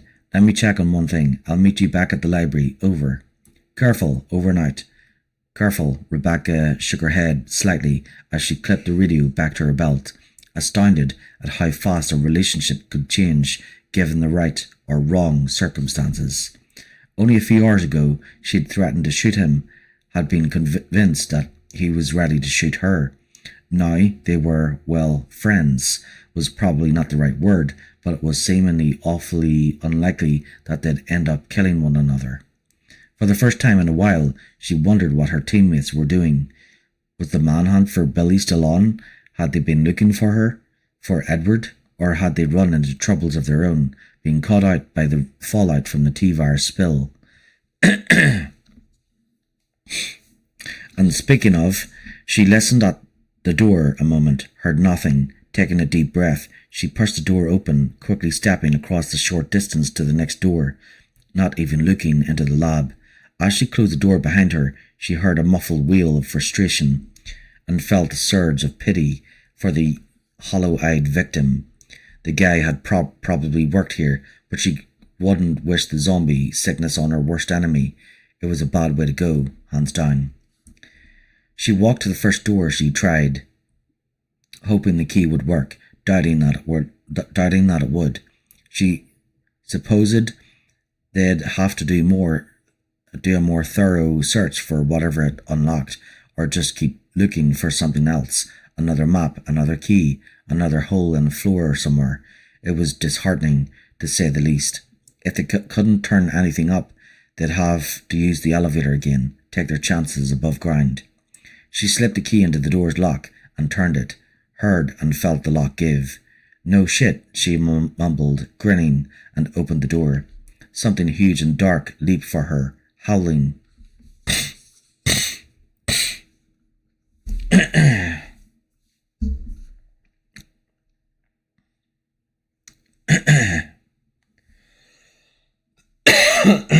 Sorry.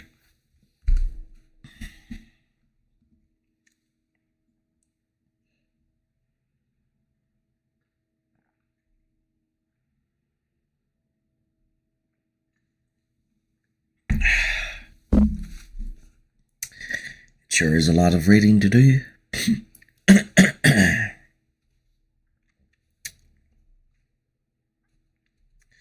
Yeah, and I ended up having like a sore throat last night too. So I was like hoarse yesterday. And I wasn't even sure if I'd be able to read this today, but I'm glad I was able to. That's why my voice is kind of like this.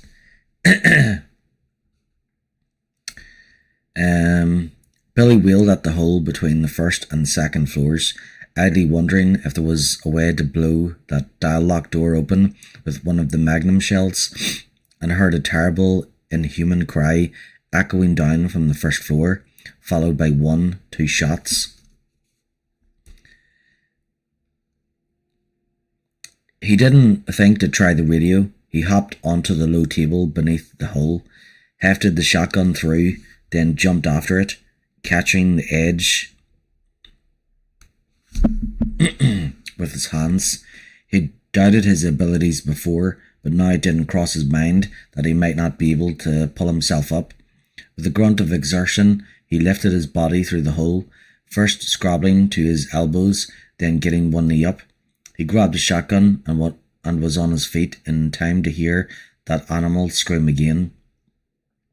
A strange and unearthly sound, like a bird being shredded to pieces. He spent a half-second orienting himself, finding the door, and then he was running. He crossed through the door into a hall, and there was Rebecca, backed against the wall opposite, one sleeve of her shirt torn, her arms scored with 4 deep scratches, pointing her weapon at, what the hell? At a monster, an immense reptilian monster.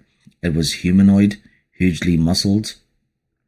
Its pebbled skin a dark, noxious green.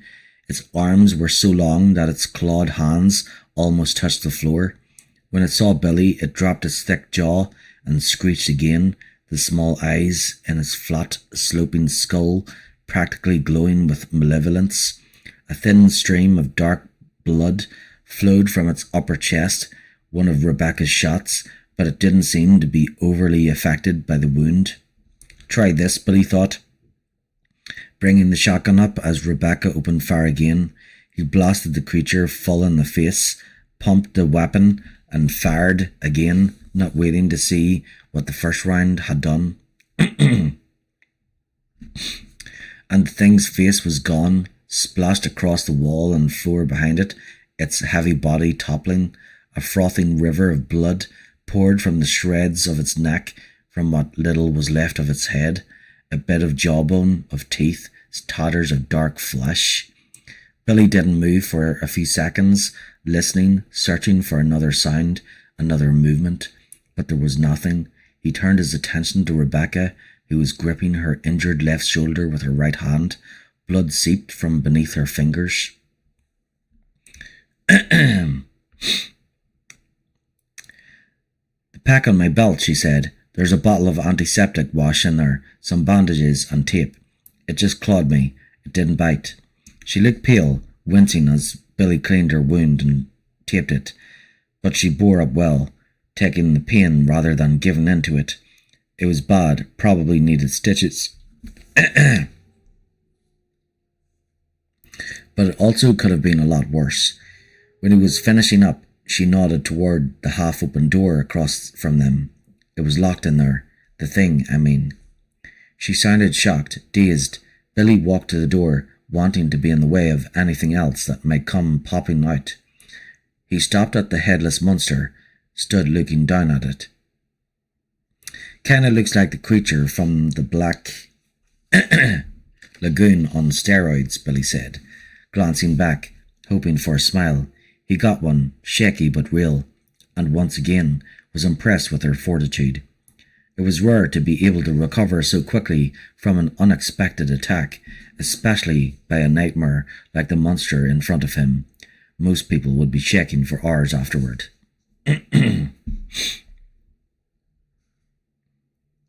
Rebecca moved to stand beside him.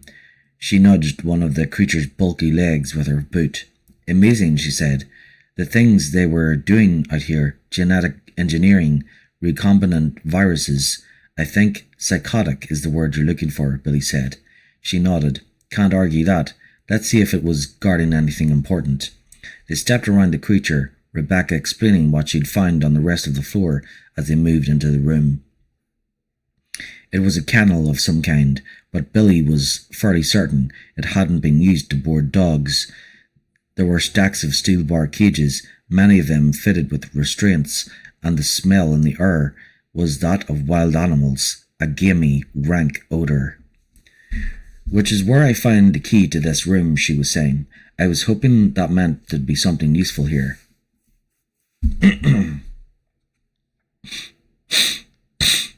The room was U-shaped, split by shelves. They moved around the shelves, Rebecca letting out a small sound of disgust. Heaped in the far corner was a heap of torn fur and gnawed bones, what appeared to be the remains of a few of those baboon creatures. There was a lot of feces scattered about too, dense piles of a black, tarry substance that smelled like, well, like shit. It seemed the monster had been locked up for a while. Sorry if you're still eating.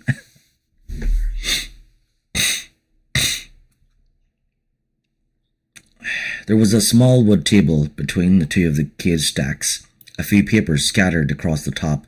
Billy walked over, stepping carefully, and picked up the page on top as Rebecca started poking through a few of the open cages. It appeared to be part of a report. And yet research to date has shown that when the progenitor virus is administered to living organisms, violent cellular changes cause breakdowns in every major system, most consistently the CNS.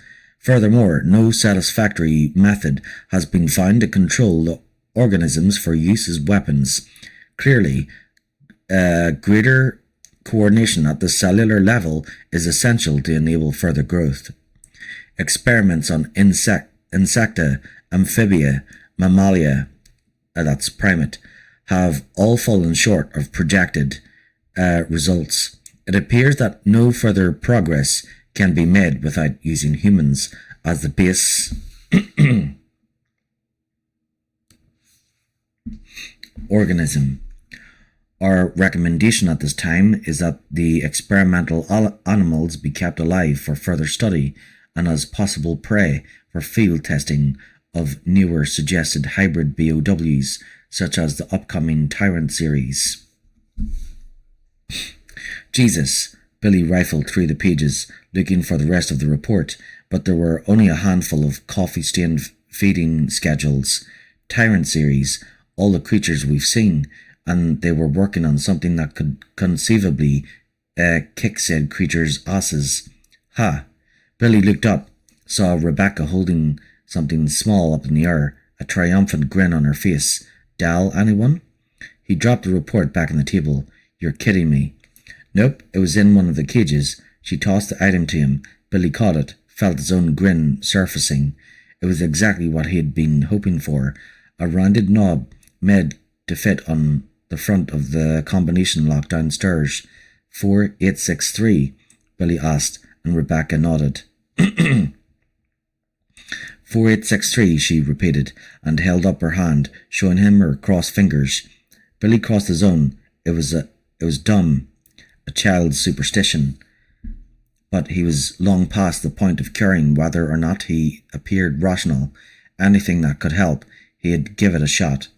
"Let's go see," he said, feeling hope resurfaced yet again as they moved out of the monster's room, amazed at how resilient that particular feeling was. There was a quote somewhere about how as long as there was life, there was hope. He'd heard it when he'd been on trial, had thought it obvious and stupid at the time. How strange and somehow marvellous that he would discover the truth of that statement, fighting for his life in such very different circumstances. Together, they headed back for the lab. Billy kept his fingers crossed. Chapter 12.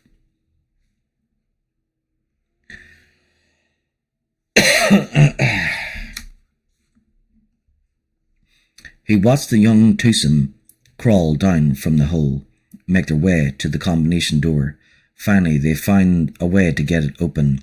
He'd expected them to break the lock, but one of them had apparently found the leech growth records, had worked out the code. It seemed a single hunter, a lone knight, was no match for them. The young man was surprised, but not overly so, watching as they opened the locked door. They possessed some small animal cleverness, these two. How sad for the world that they had to be destroyed.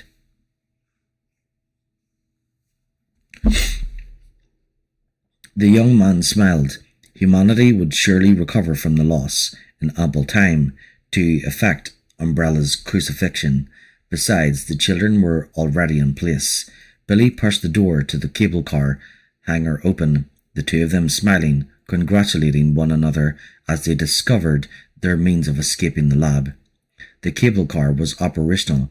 Although they wouldn't be operating it, their lives were mere seconds from ending. The children watched from the shadows beneath the car, from the half-drained sewers gathering into humanoid form, one, two of them. With a sigh, the young man released them from harness, sent the two bishops lurching towards their prey. A sound, a scream. He frowned, turned one of the false men to see what had cried out from the darkness behind them, and it was attacked by an eliminator. The primate jumping on the humanoid collective from out of nowhere, howling as it ripped into the midst of the children with dripping jaws.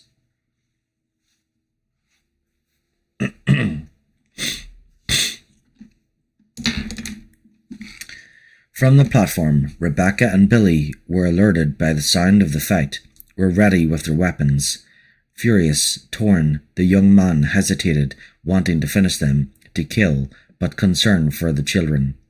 He sent them forward, ignoring the primate's attack, letting the many stream away from its vicious jaws, reform again at the edge of the platform next to the second collective.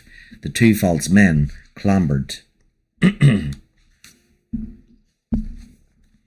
over the rail, eager to taste of the interlopers. The eliminator followed, leaping after them. He watched in horror as Billy got off a single blast at one of the false men with his shotgun, managing a clear shot. The young man felt the many screaming, felt the hive diminish, and his fury intensified, was fraught with anguish now, too, as Billy fired again. Rebecca joining in with her handgun. In bare seconds, one of the collectives was effectively destroyed. No, the many had never faced a shotgun. He had had no idea they could be so readily injured by it, but he couldn't retreat now, not in mid-attack.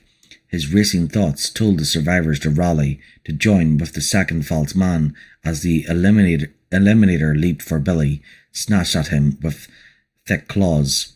The primate grappled with the killer. and then the two of them went over the rail, disappearing into the sewers with a mighty splash. Rebecca screamed, rushed to the railing, but the second collective was almost upon her now.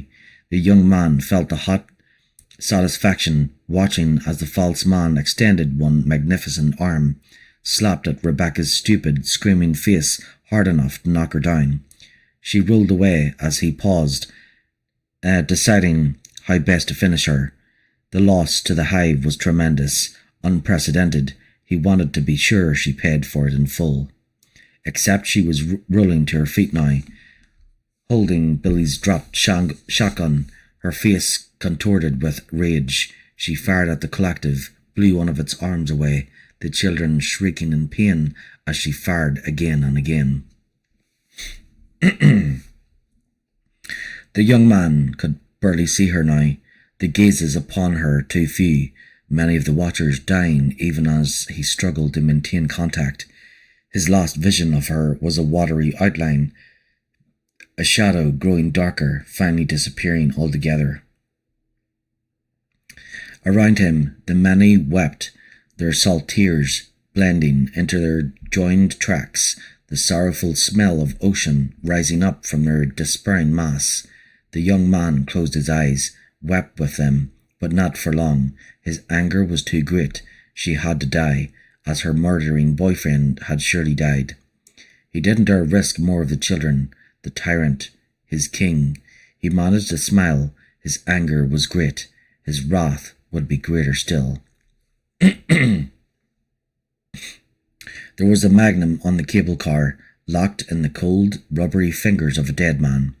As the small aerial car made its short journey from one platform to another, gliding silently through the unknown dark, Rebecca pried the revolver free.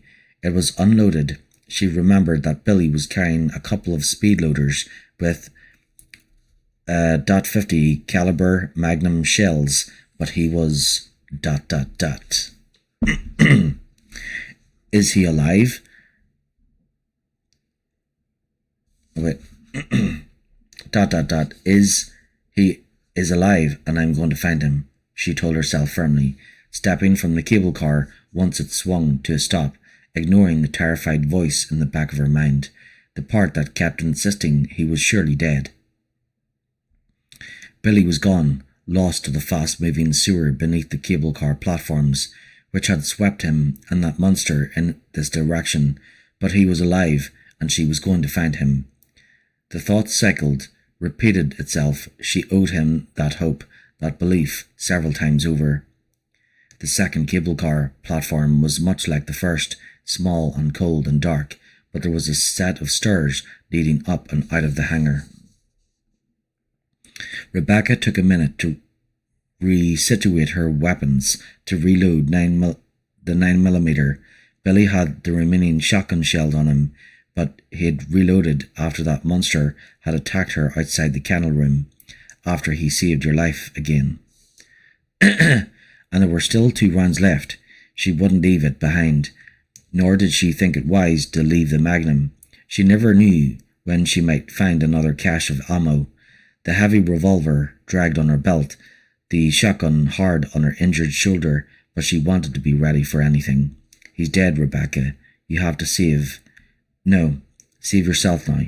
Have to. No. She hurried up the stairs, ignoring her body's fatigue. Have to find him. Have to. At the top of the flight, the door opening into a massive, mostly empty warehouse room, the far end open to the night. Rebecca walked across the bare room, stepping over the floor's transport track, moved past rusting barrels that lined the walls, her mind too full of Billy for her to think straight. If he was hurt, if he was dead, he might be dead. She started to reject the thought out of hand, but this mental voice wasn't terrified, wasn't in a blind panic. It was calm, reasonable. She took a few deep breaths, stood a moment on the industrial platform elevator that bordered the big room, studied the cool, deep blue sky of early morning. The clouds were finally breaking up, a handful of pale, distant stars shining down. The storm had passed. She hoped it was an omen of good things to come, but she could only hope. If Billy was dead, and he probably was, she would have to deal with it.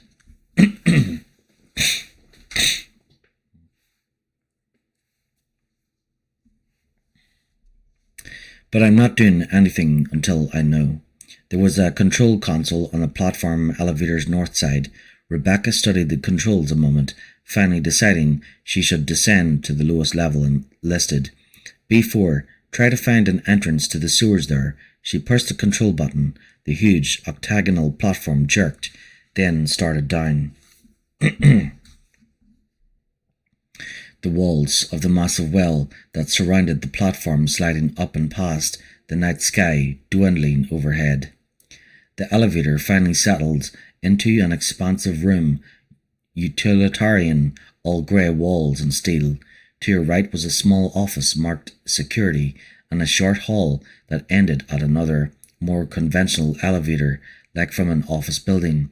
To your left, a cave-in, mounds of rubble heaped up to a low, broken ceiling, and there appeared to be a second elevator there. In front of the stacked debris, this one bigger, a warehouse lift. She stepped from the platform, checking for signs of life in the poorly lit room, her steps curiously quiet on the chipped concrete. It was empty. She moved to the security office, found it locked, but a glance through the grimy window set into the door told her there was nothing there worth scavenging. She sighed, unsure which way to go. Her plan was to keep descending, her hope that eventually she'd make it to water, but either elevator might lead her in the wrong direction. So pick one. It's better to be wrong than to waste time trying to decide. Right. She mentally flipped a coin, then decided for the elevator west of the platform. She reached for the control panel for the single button there, and a soft ping sounded as the elevator came to a stop on her floor. She scrambled back, and there was no time, no place to run. She flattened herself in the corner as close to the doors as she could get, praying that whoever it was would be in too much of a hurry to look behind them. The door slid open. She held the shotgun ready, held her breath as a lone figure stepped out, a big man wearing a vest. Rebecca lowered the shotgun, eyes wide, as Enrico Marini spun around, aiming his 9mm at her. Don't shoot. She saw surprise, the shock of recognition register on his face, and then he pulled up, aiming at the ceiling. Rebecca, he said, relaxing slightly, and she noticed the dirt on his hands and face, the smears of blood on his arms. The knuckles of both hands looked battered and bruised. His STARS vest was ripped in several places. Obviously, she hadn't been the only Bravo team member struggling to survive. Are you okay? You're alive, she said, stepping forward, so happy to see him that she didn't know how she was crying with relief. He clumsily embraced her with one arm, patting her shoulder before stepping away.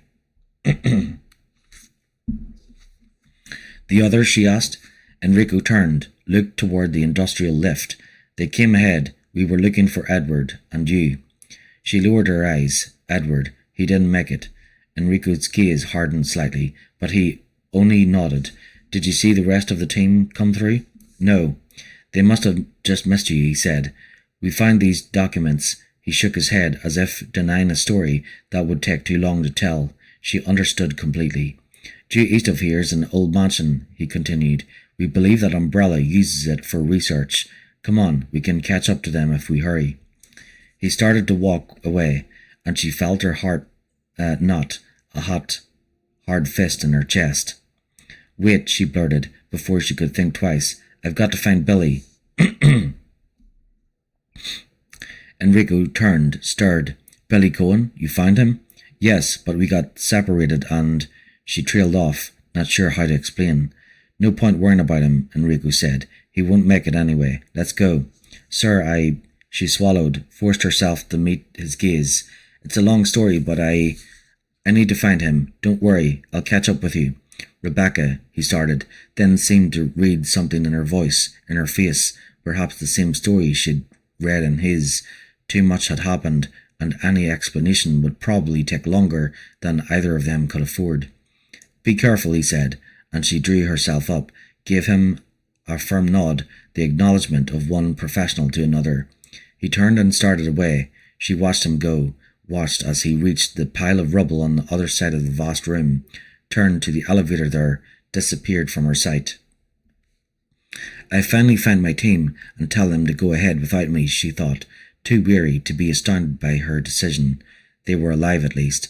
As soon as she found Billy, they would head east, catch up to them at the Umbrella Mansion. She checked the elevator that Enrico had appeared from, found that it only went up.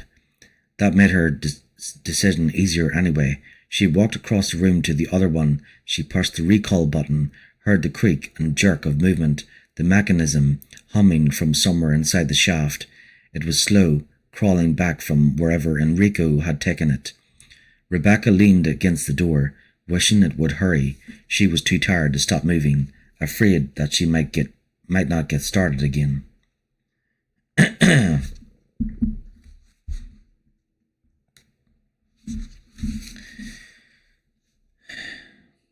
11:20. There's only 2 pages left of this chapter, so I'll just finish it and then take a break. A large chunk of rock rolled down from the shadows at the top of the debris pile, hit the cement floor not far from where she stood, broke into several pieces. It was quickly followed by another, then a third, and then a small avalanche, many of the slabs shifting, resettling as a small cloud of dust rose up from the fallen debris. Rebecca stepped back from the elevator, eyeing the pile nervously. Crunch, crunch, crunch. What sounded like heavy footsteps coming from the mound of wreckage. More rock shifted, clattered to the floor. "Enrico?" she asked, her voice hopeful and very small in the dust-choked air. Crunch, crunch. She pushed the recall button again. From the sound, the elevator continued to inch closer, but now she could see something moving, something in the shadows, something big, and it was coming for her. Billy held on to the broken remains of an eroded support pillar, waves and eddies of cold, dark water rushing past him, working to loosen his numb fingers. He held tight, half-conscious, tried to assess, to resolve. He could barely think at all. He remembered the monkey, baboon, she said, attacking its dirty claws, sinking into his upper arms, remembered hitting the railing hard, remembered the splash of grimy water, the oily, sour taste and smell of it as it washed over him. Rebecca shouting his name, her voice fading as the current carried him away. There was the gurgling scream of the panicked animal as it let go, was drawn under, and then there was an outcropping of rock and a sharp pain at one temple, and now he was here, somewhere. He was hurt, dizzy, lost. To his right, the waters gathered and roared, pushing their way through a giant pipe that led into darkness, a pipe more than big enough to swallow him whole. There was some kind of walkway, perhaps 10 meters to his left, suspended over the swirling water, but it might as well have been 10 clicks for his chances of getting to it. The water was too fast, too wild, and he wasn't the best swimmer even on a good day. He held on. It was all he knew how to do. Okay, next is chapter 13 of 16. Alright, I'll take my break now, so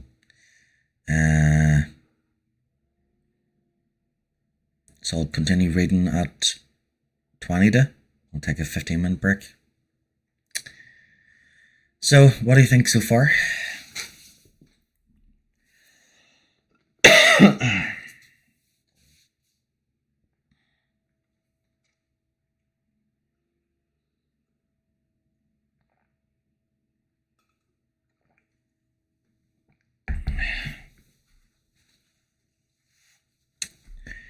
I think I'll go get another coffee.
pretty good so far. Well, that is terrific.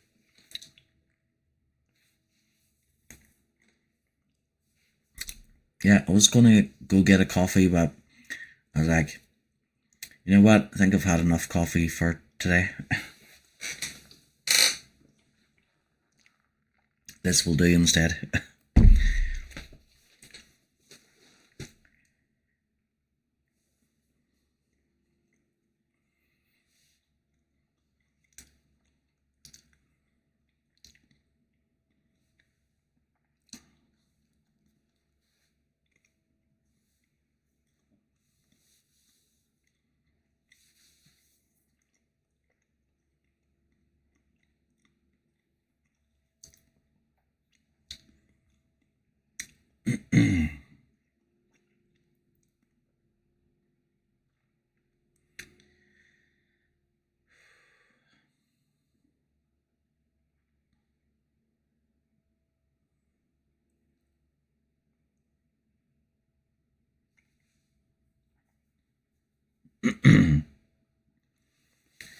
Yeah, so my whole family are going away on holidays, except for me.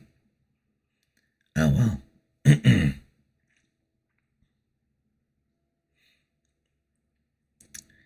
Yeah, so they'll be away for like a week. Well, 10 days. So. Why am I not going? Because I don't want to spend the money. Well, I wasn't invited. But yeah, so I don't have a family, so I don't have a wife or kids or anything. So that's why.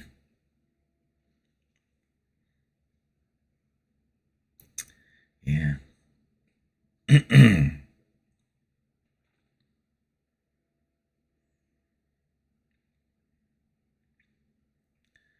Yeah, well, the good thing is that I now have extra time to try and beat as many games as possible.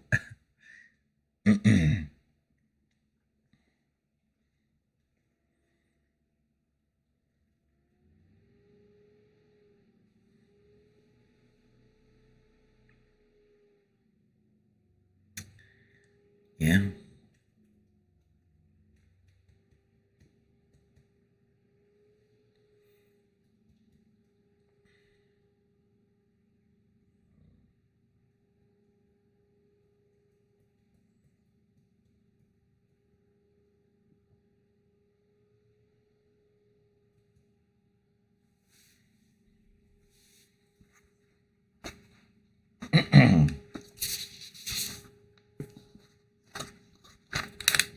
Yeah, but still.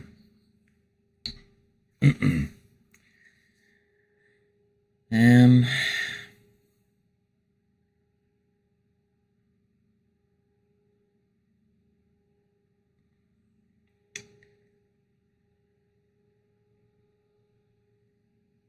Yeah. Well.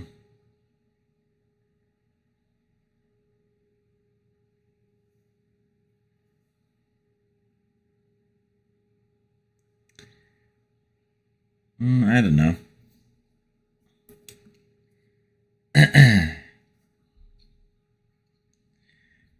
uh. Yeah, I think I'd just rather stay here.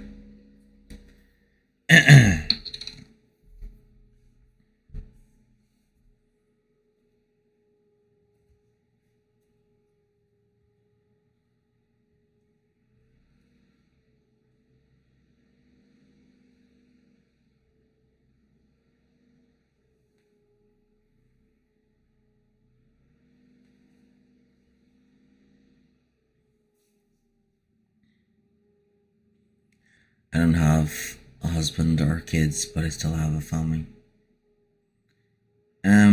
Well, I have a Tylak, but not a clan.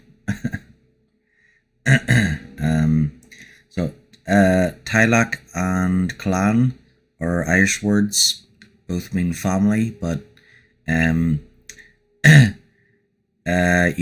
you only have a clan if you have children. So.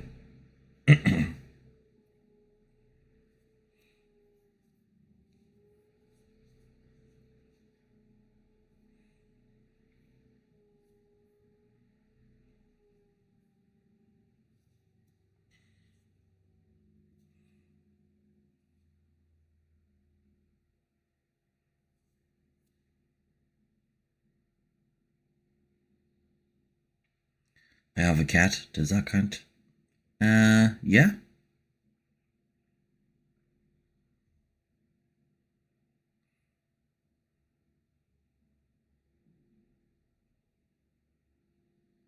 Yeah, pets are family members.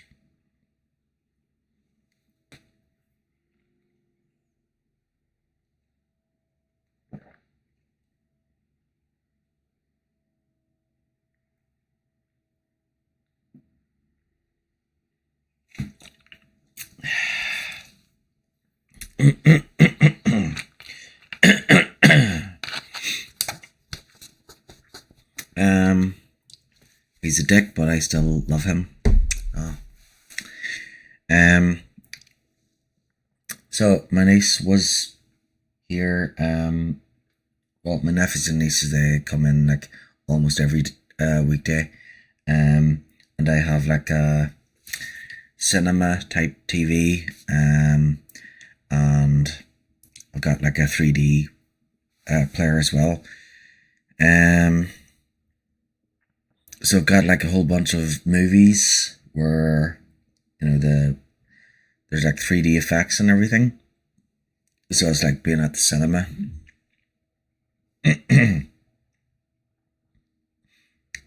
So yeah, my niece, she was watching Nightmare on Elm Street. No, not, not Nightmare on Elm Street.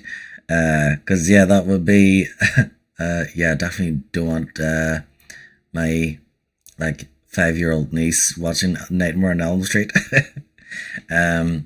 Yeah, no for Freddy Krueger. No, she was watching Nightmare Before Christmas in 3D. Yeah, definitely not Nightmare on Elm Street in 3D, although that sounds pretty cool. But yeah, horror movies in 3D, that's pretty cool. Um, Wouldn't it be cool if there were video games that had 3D, like Resident Evil in 3D? That would be awesome. Actually, I think they do for that, but I think they're like the headset things, the VR thing. But yeah, um, yeah. So then she watched Nightmare Before Christmas, and then she watched Frozen.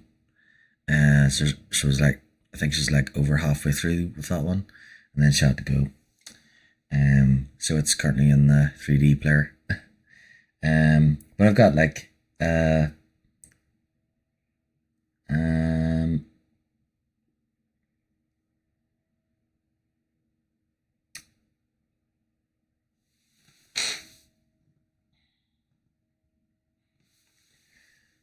huh.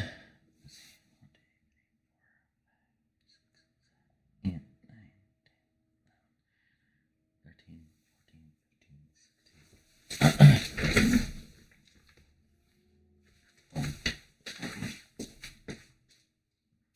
1, 2, 3, 4, 5, 6, 7, 8, 9, 10, 11, 12, 13, 14, 15, 16.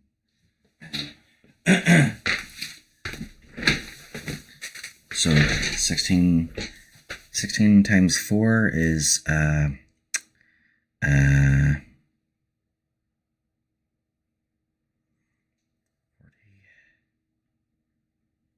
62. Is that right?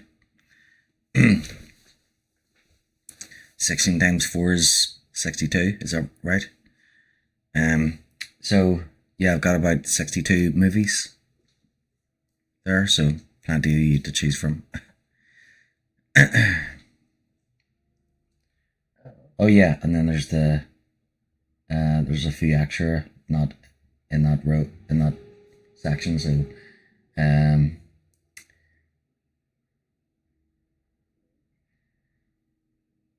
about 67 or 70. Yeah, so so yeah, there's lots to choose from.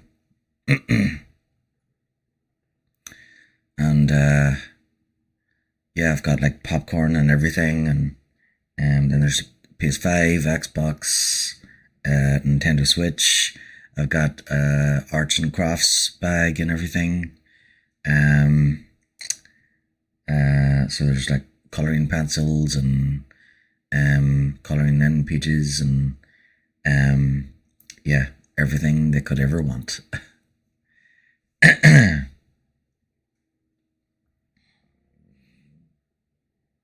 And board games as well.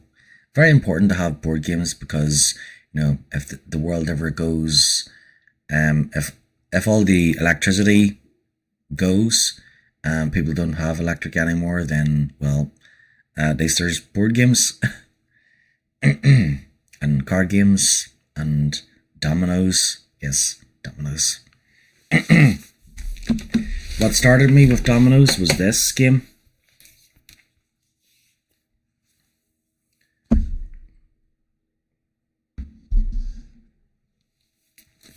I never played dominoes until Red Dead Redemption 2. I played it in that video game, and then I was like, wow, this game is really fun. I'm kind of hooked now. I want to have a physical version of it, and then yeah, it took a wee while for my nephews and nieces to play, but now they're like experts and they're like teaching others how to play it. They absolutely love it because, you know, even the younger ones who don't really know how to even the younger ones love playing because, you know, they know how to play, like because it's like super easy.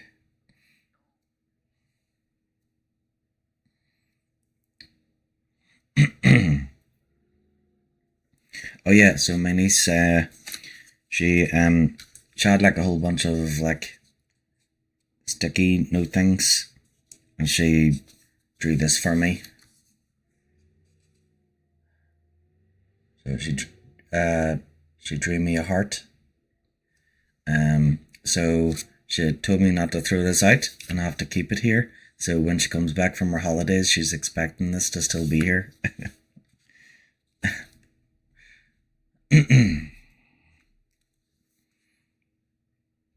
Yep.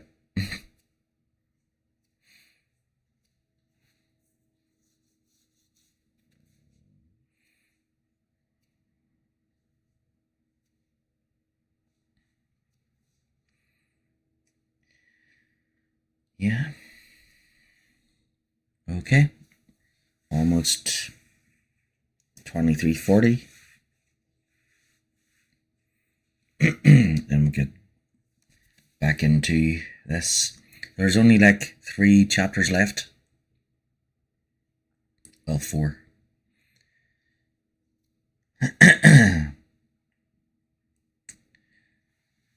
So yes, it's going rightly.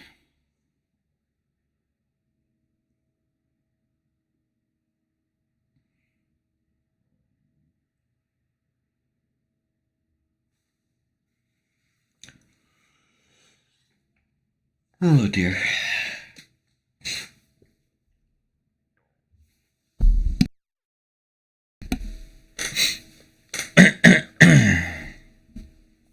Okay, here we go.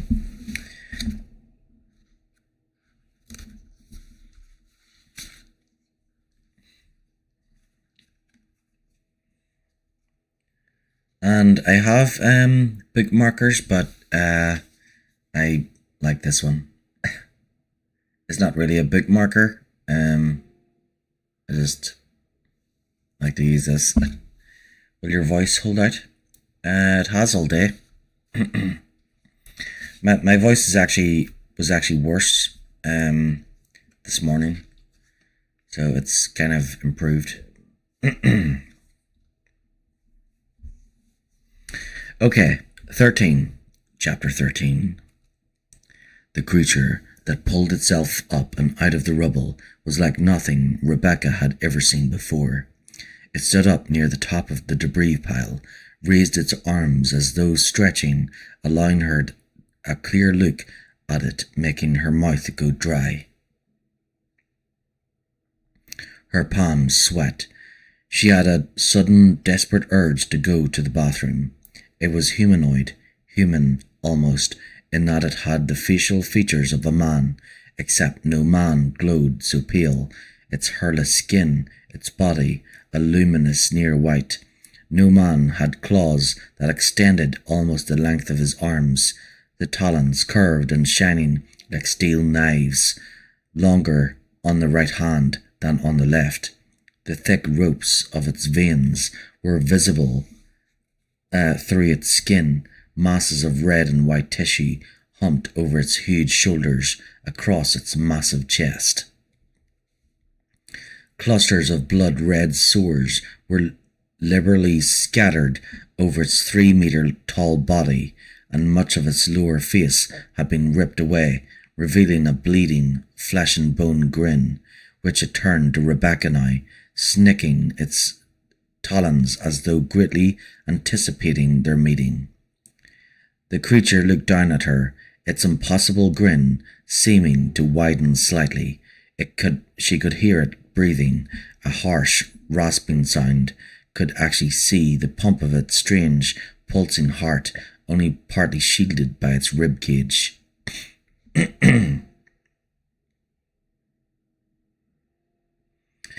Barely aware that she had raised the shotgun, Rebecca fired. The blast peppered its chest with black, sudden ribbons of blood sliding down its body, and it threw back its huge bald head and screamed, a sound like Armageddon, like the end of everything.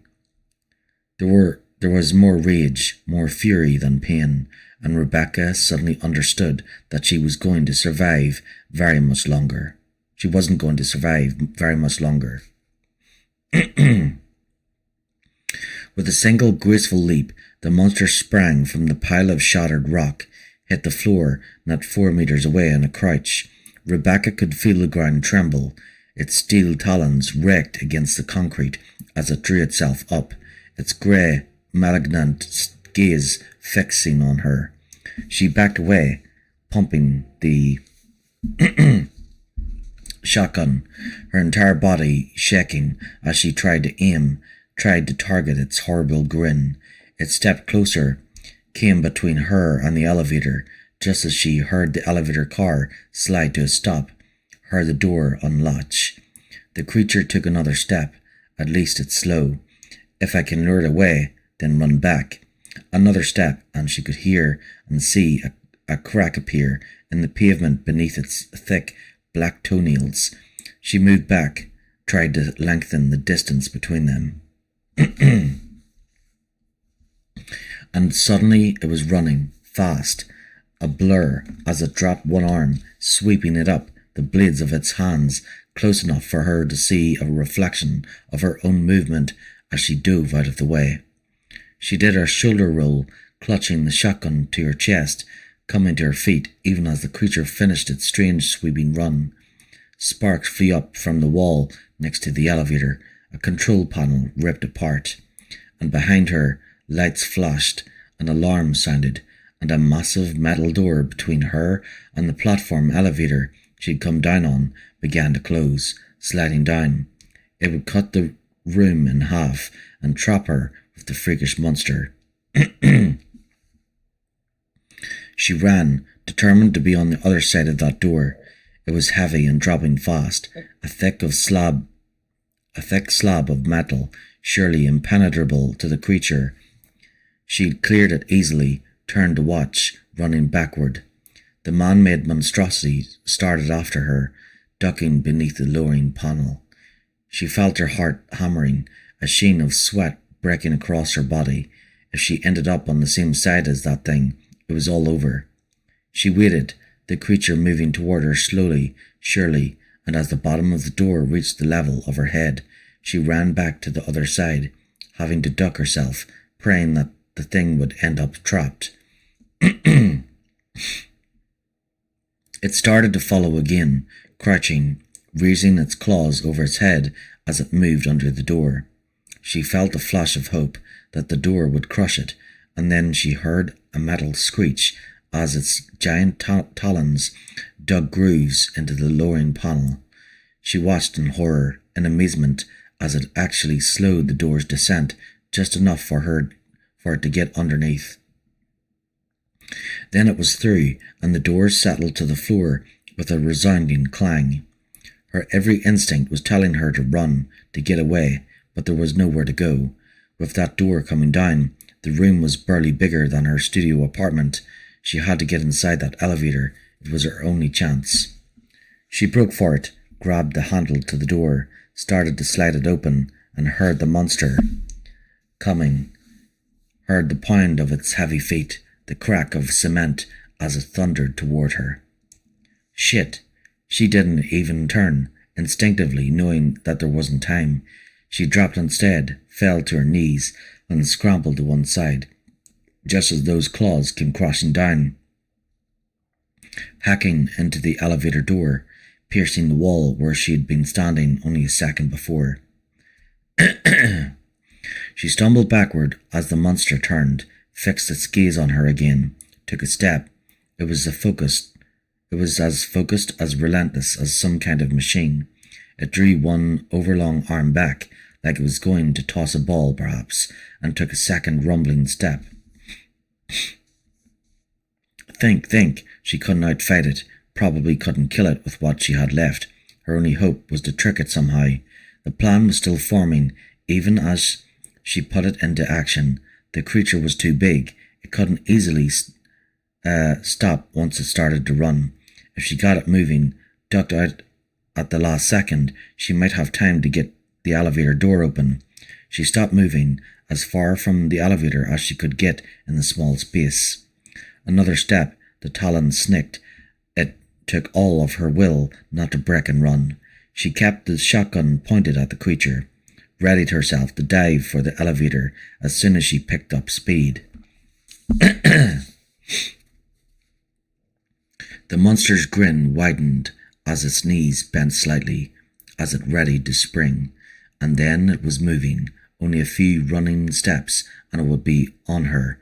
Rebecca flew, ducked and ran, slamming into the elevator door, grabbing at it with trembling, hurried hands.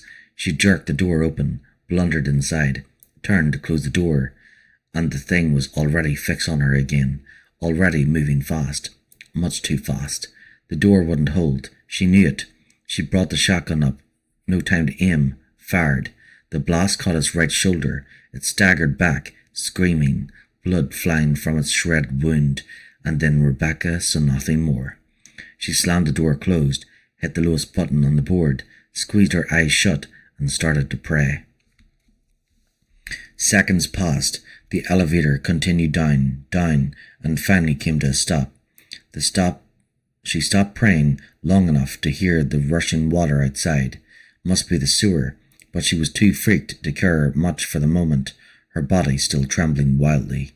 After what seemed a long time, the shaking subsided. She was okay, or alive at least, and that was something.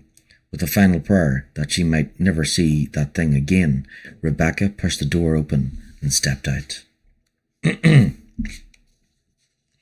Okay, so that area with the tyrant in it was the factory, and now she's in the treatment plant, the final area of the game.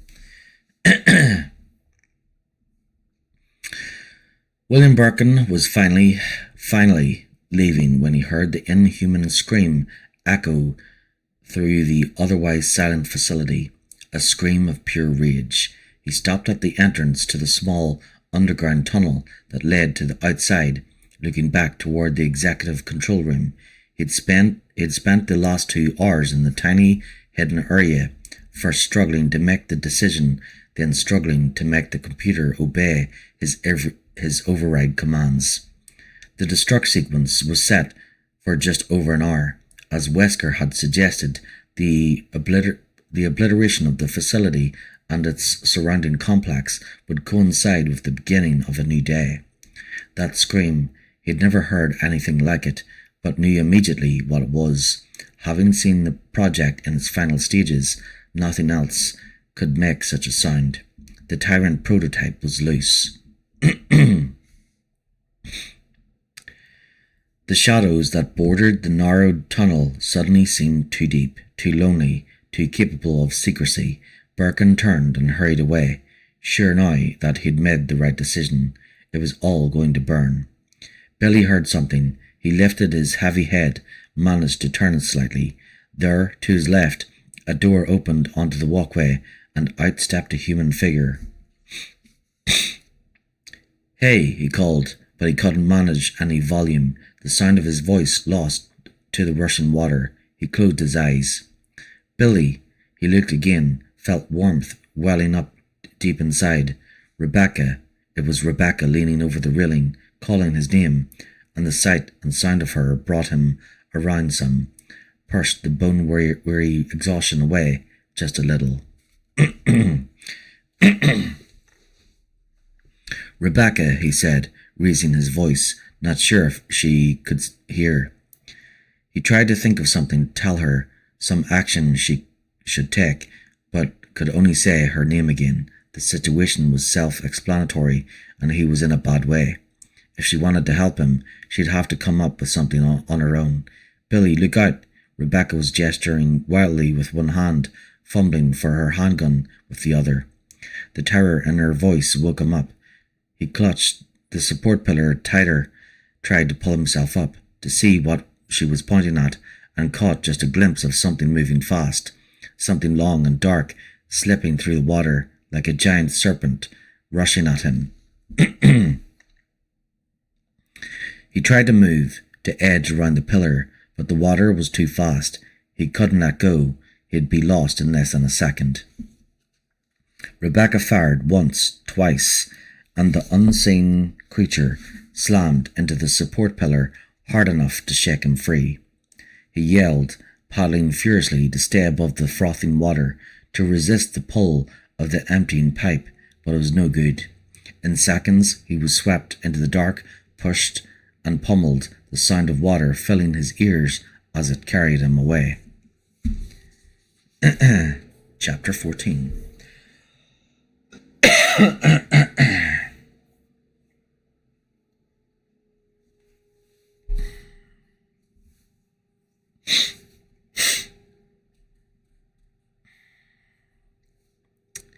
In the midst of Rebecca's brief battle with the proto-tyrant, William Birkin sneaked out of the facility, his head low, his proverbial tail tucked between his legs. The young man had lost track of him a few hours earlier, had assumed that the scientist had followed Wesker up and out. Those people from Rebecca's little adventure team had only moments before, but there he was, half running through one of the hidden exit tunnels, his pallid, twitching face a mask of fear. Terrified by the sounds of the battle, certainly, entirely unaware that he was alive only because his life was so very unimportant. Although he'd wished to deal with him personally, the young man let the scientist go now. Pray for another day. He was too enraptured by the fight, too eager to see Rebecca torn limb from limb.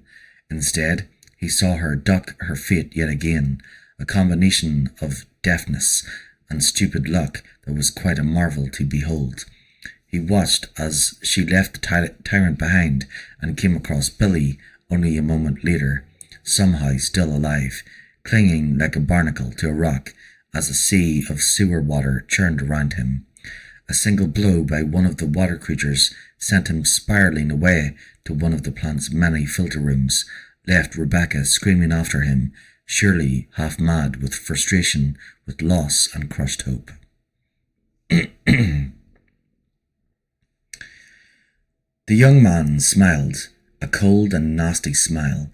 calmer than he'd felt for some time as he watched Rebecca cross the walkway, find another elevator in the plant's operations room, wend her way toward the depths of the plant, where he and his hive waited, curling together in their cocoon of glittering liquid excretions. With luck, she'd come across Billy soon, possibly even alive. Probably, in fact. He understood now that he had simply tried too hard to rush matters, to hurry their fate. A confrontation was inevitable, and hadn't he truly wanted an audience all along, someone to appreciate his magnificent undertaking? Besides, the dawn would be soon, a dangerous time for the children, their delicate bodies easily burned by even the weakest sunlight. Better that he let the two interlopers come to him.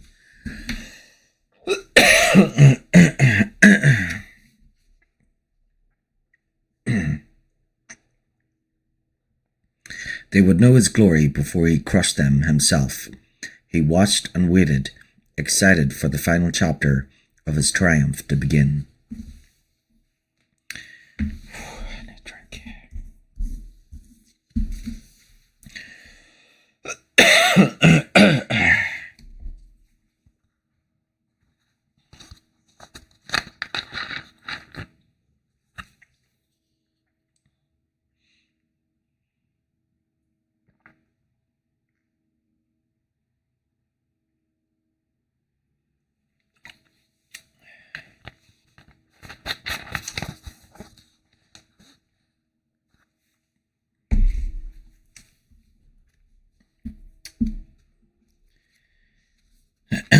It's almost over.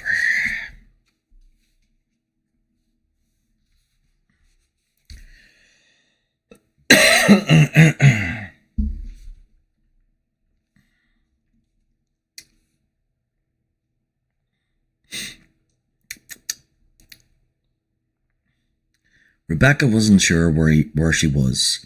The descending levels and rooms of the new building impossibly tangled. But she kept going, kept moving down.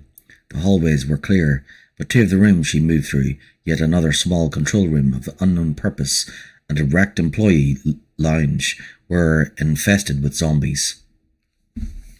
She only had to shoot 2 of 7 that she saw, the rest too decrepit, too slow-moving to constitute a real threat. She wished she had the time and the ammo to put all of them down, to spare them what their lives had become. But seeing Billy again kept her hurrying. He was hurt but alive and hidden somewhere in the depths of the confusing layout.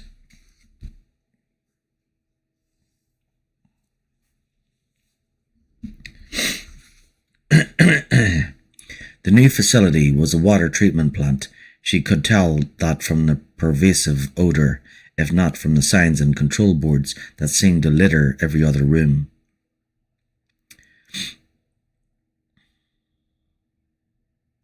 But she thought that it was also a front for more of Umbrella's illegal activities. Why else would it be connected to the training facility, albeit indirectly?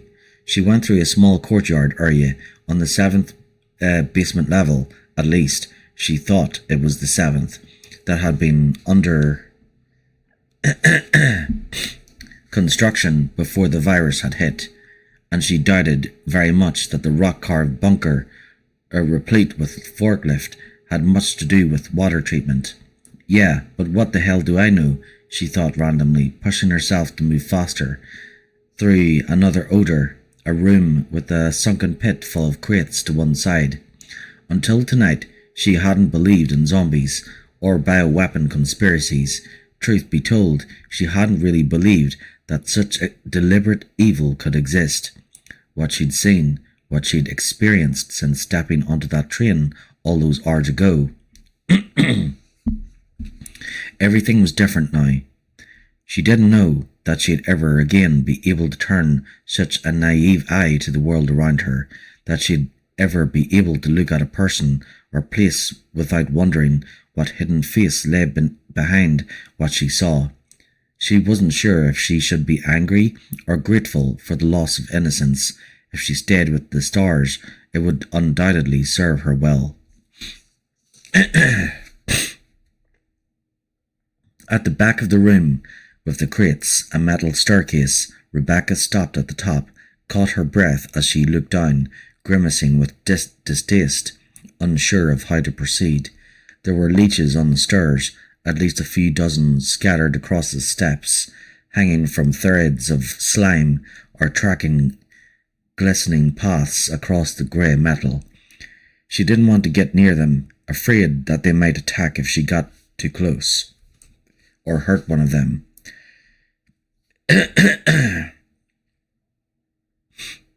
But she didn't want to backtrack either. She felt like time was speeding up, like things were happening fast and faster, that she had to keep up or risk being lost.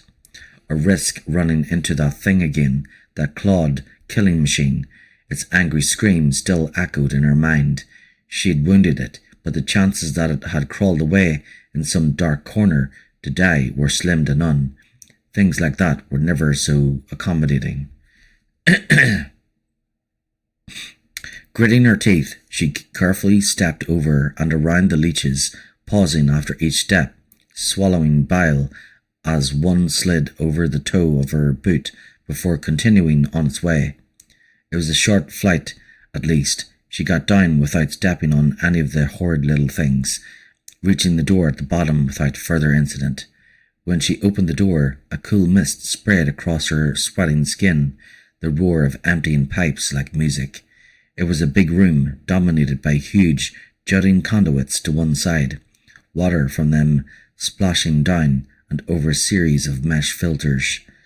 And there, amid a scatter of random flotsam, Billy.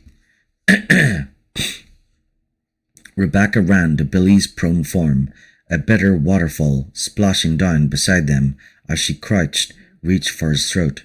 She pushed his dog tags aside, shaking inside, but there was a strong, even pulse, and at her touch he opened his eyes, looked blearily up at her.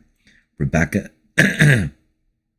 Rebecca, he coughed, started to sit up, and she gently placed one hand on his chest, pushing him down.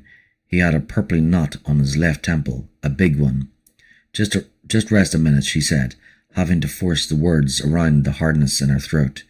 She'd wanted to believe he'd be all right, but it had been so hard. Let me check you out. Oh, she wants to check him out. A faint smile played across his lips. "'Kay, but then it's my turn," he mumbled, and coughed again.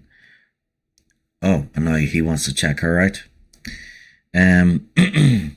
He answered her questions without any confusion, as she pushed and prodded, checked his range of motion, cleaned a few of his deeper scratches. The knot on his head seemed to be the worst of his injuries, causing him some dizziness and nausea. But it wasn't nearly as bad as she'd feared, and after only a few minutes of her ministrations, he pushed himself into sit, turning a weak smile her way. Okay, he said, wincing as she touched his temple. "I'll survive, but not if you keep poking me." "Right," she said, sitting back on her heels, feeling a surprisingly deep satisfaction. She'd set out to find him, and had. She'd had no idea that such a basic sense of accomplishment could be so fulfilling, could so easily overwhelm all of the negatives in their situation, even if only for a moment. "I'm glad you're alive, Billy." He nodded, wincing again at the moment. "You and me both." She helped him to his feet, supporting him as he found his balance.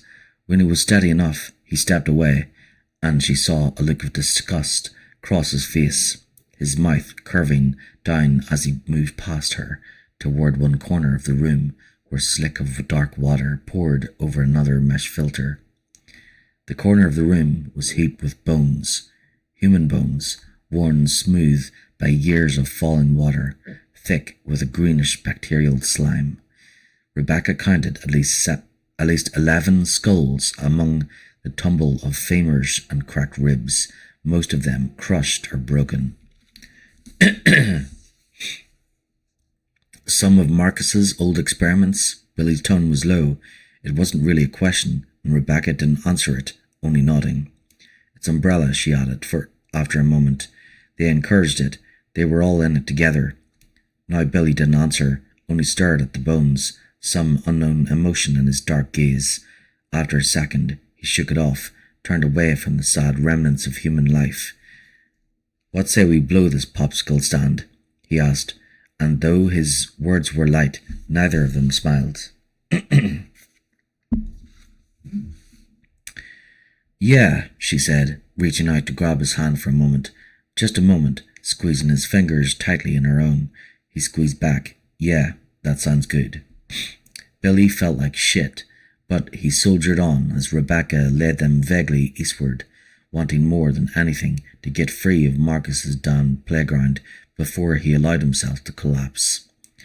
As they wandered through a maze of corridors and rooms, Billy was hopelessly lost after their second turn. She told him what had happened to her since he had been dragged off the cable car platform.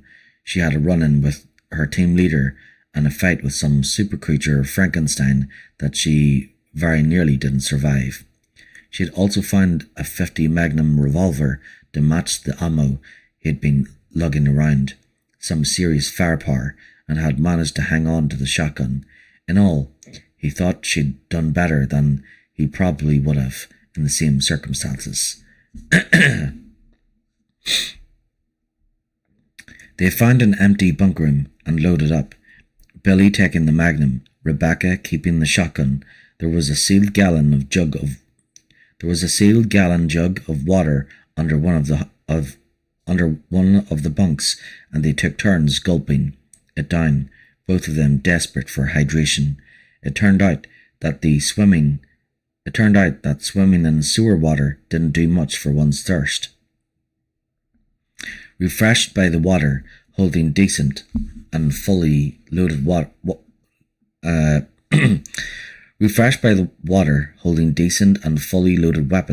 Billy finally felt like he might recover from his ride through the rapids. They took the southern exit from the bunk room, through an industrial treatment room, then another. The rooms of the plant, blurred together for Billy, all looked the same. Rusting metal walls and floors, pipe railings, huge walls of unknown equipment covered with dials and switches. Some of the equipment was working, filling the large rooms with echoing blasts of mechanical sound, though God only knew what it was controlling. Billy found that he didn't much care, though as they continued on, they could both hear the rush of water getting closer, big water. And when they went through a massive pump room that opened out into the chill of pre-dawn, they found a walkway that spanned an actual dam.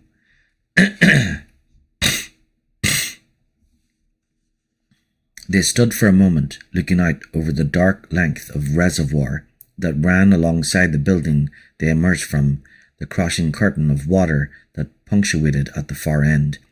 It was too loud for them to talk, and they stepped back into the pump room, both of them smiling. They'd found a way out, at least. True, the walkway over the dam led to another building, but just seeing the fading stars, the sinking moon, gave Billy a real boost. Their nightmare run through the umbrella complex would be over soon. He could feel it. The end in sight, as surely as the new day would soon dawn.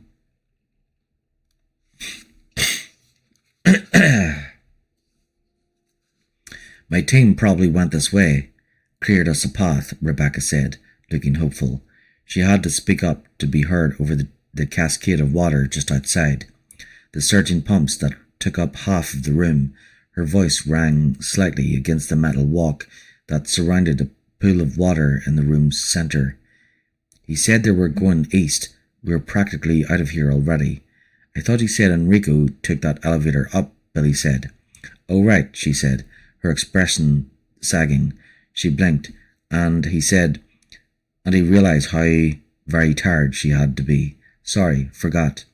"Understandable," Billy said, "but you're right. We are practically out of here. He touched the magnum on his belt, the loose handcuff on his wrist banging into it, a sudden reminder of his life before the Jeep accident. That life seemed so far away now, like it had happened to a different man, but it was still waiting for him somewhere outside. Thoughts for later, or for if. He managed a smile, patted the magnum. This is kind of a universal key. Unlocks doors, clears out unwanted disease carriers, you name it.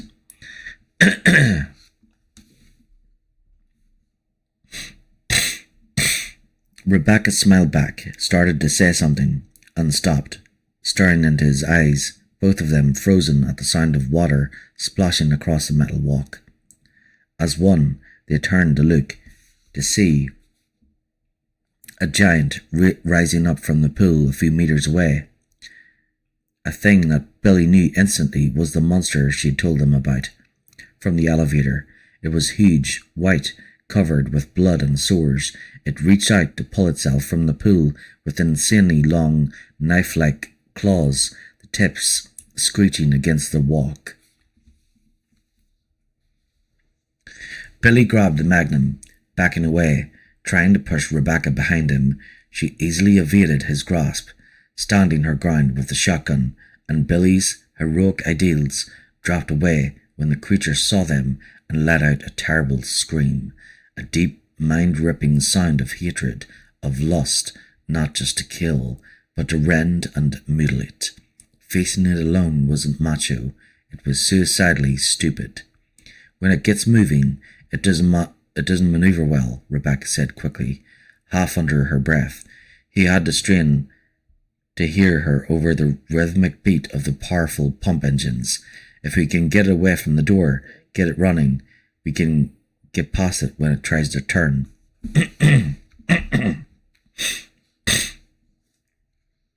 Billy took careful aim at the thing's rough-hewn face. It took a step toward them, and they both backed away. How about we kill it instead? Don't, Rebecca said, her voice edged with panic. You'll just make it mad. What you're saying now is after 2 shotgun blasts, one of them almost point blank. The thing took another step and lowered itself slightly, tensing its legs as though about to spring. Run!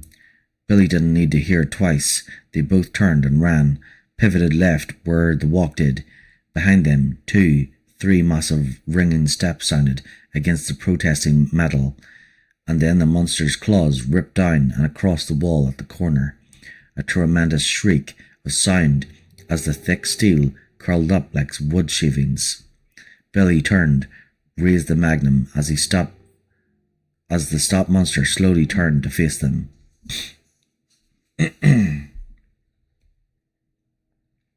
Keep going, he shouted to Rebecca, aiming for the pulsing red tumor half buried in its chest, what had to be its heart.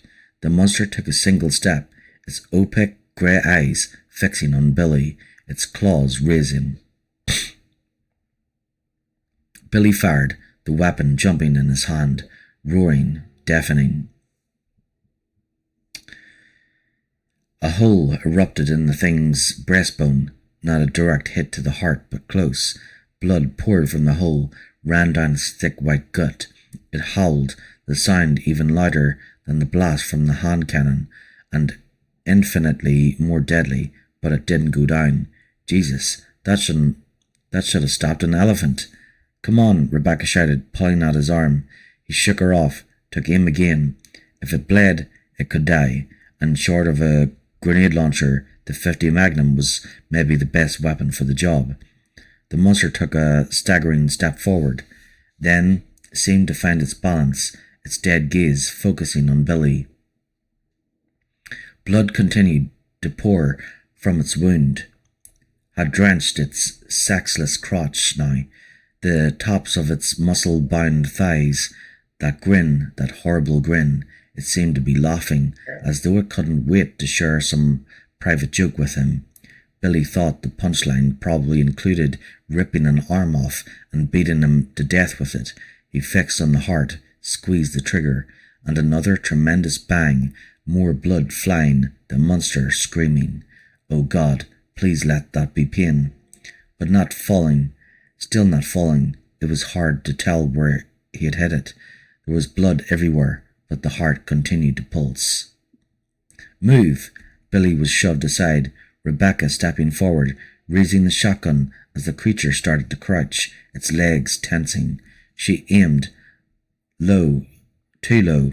There was no way she was going to hit its heart, and the shotgun boomed, and finally the monster went down, its cry one of rabid fury. It clawed at the walk, its talons pulling a tremendous, painful, high squeal from the metal. Billy saw that Rebecca had blown out one of its knees and hesitated only a second, just long enough to wonder why he hadn't thought of that. It wasn't dead, but unless it sprouted wings, it wasn't going to be coming after them any time soon. Then he raised the magnum again, fixing on its fish belly, white skull, as it floundered and clawed to pull itself closer, undoubtedly to continue its attack. It only managed to slide itself part way into the water, the dark pool churning with pink foam as it struggled to get out. Waste of ammo, he half asked, glancing at Rebecca for her approval. As terrible as the thing was, he wouldn't feel right about letting it bleed to death, to suffer any more. It was another of Umbrella's victims in a way. It hadn't asked to be born. Yeah, she said, nodding, but he could see the pity in her expression, could see that she felt the same way. Do it. Two rounds, the second just to be sure, and the massive body slipped soundlessly into the pool of water, disappearing beneath the surface.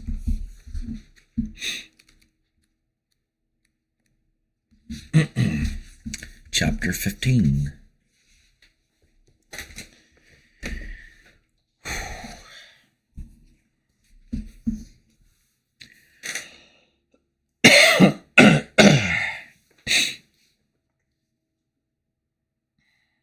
Almost done.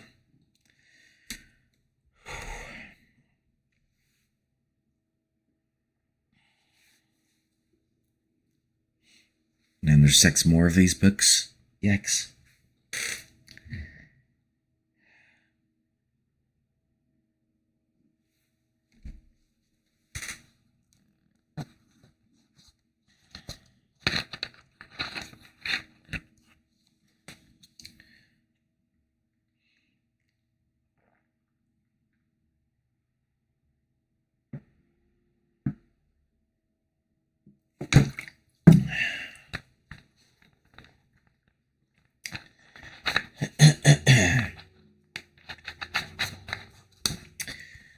So it is cool because so the ones so these books here they mostly go over what we already saw in the game, but they're cool in that they kind of like go into detail with like describing the monsters and what the characters are thinking, because that's not in the game. You can't tell what the characters are thinking, right? You're just thinking of like trying to get through each area as quickly as possible. So the books kind of help you know the characters more, I suppose. Exactly, that's why I love books. And the descriptions of some of the stuff is like pretty gross, which is cool.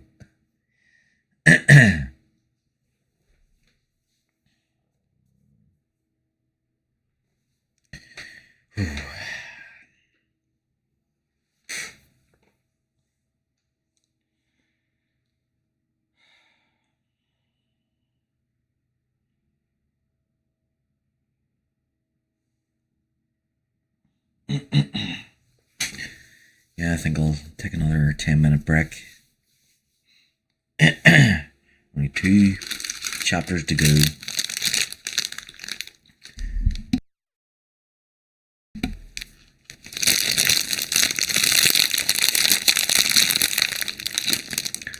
And the games, sometimes you only get a half-second flash of a monster. The book tells you what you may have missed.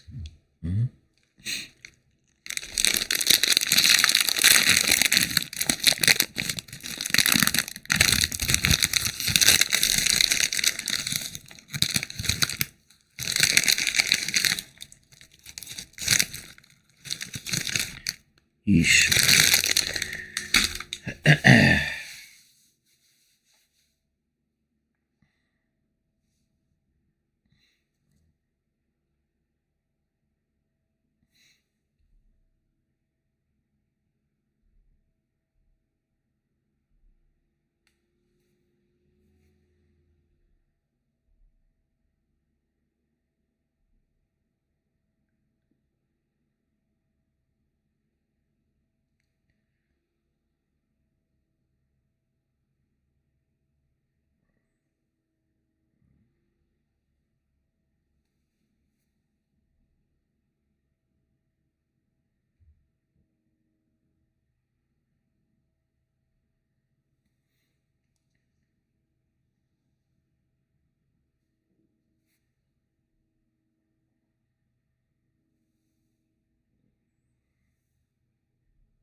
I was thinking of like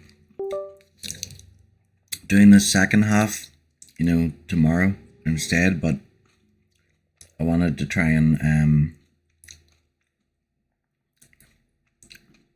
get it done with,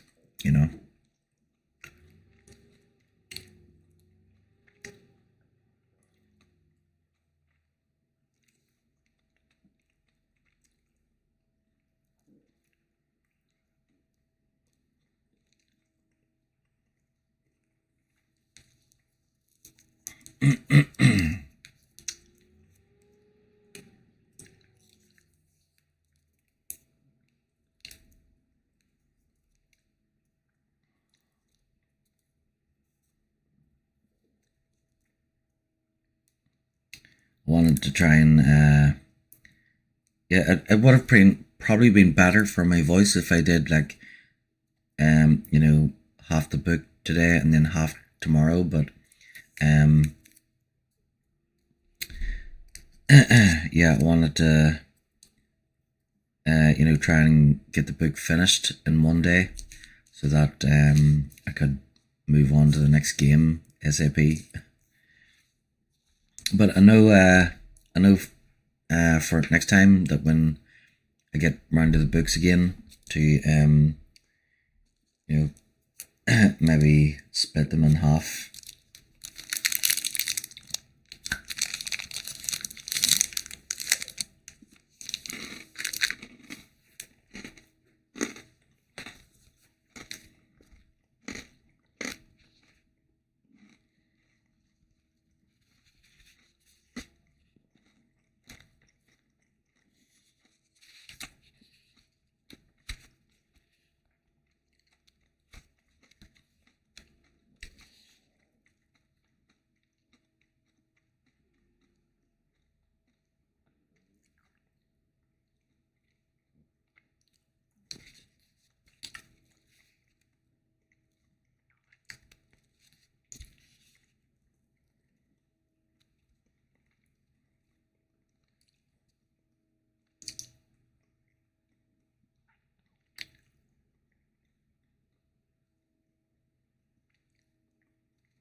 Yikes.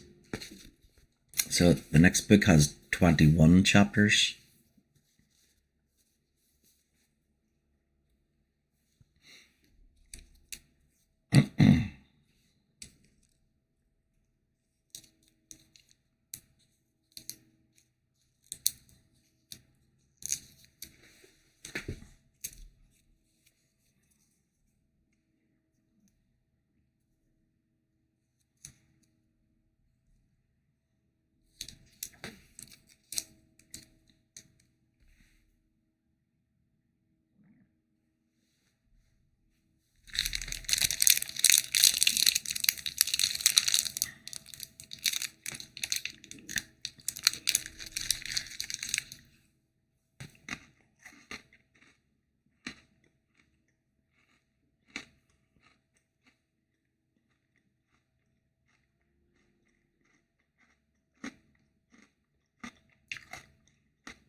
Chapter 15.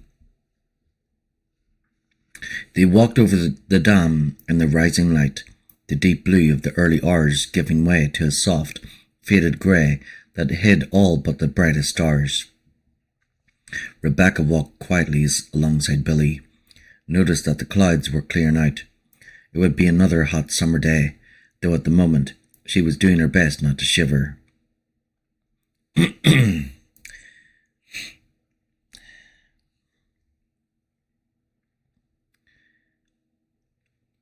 The sun wouldn't be up properly for another half hour at least.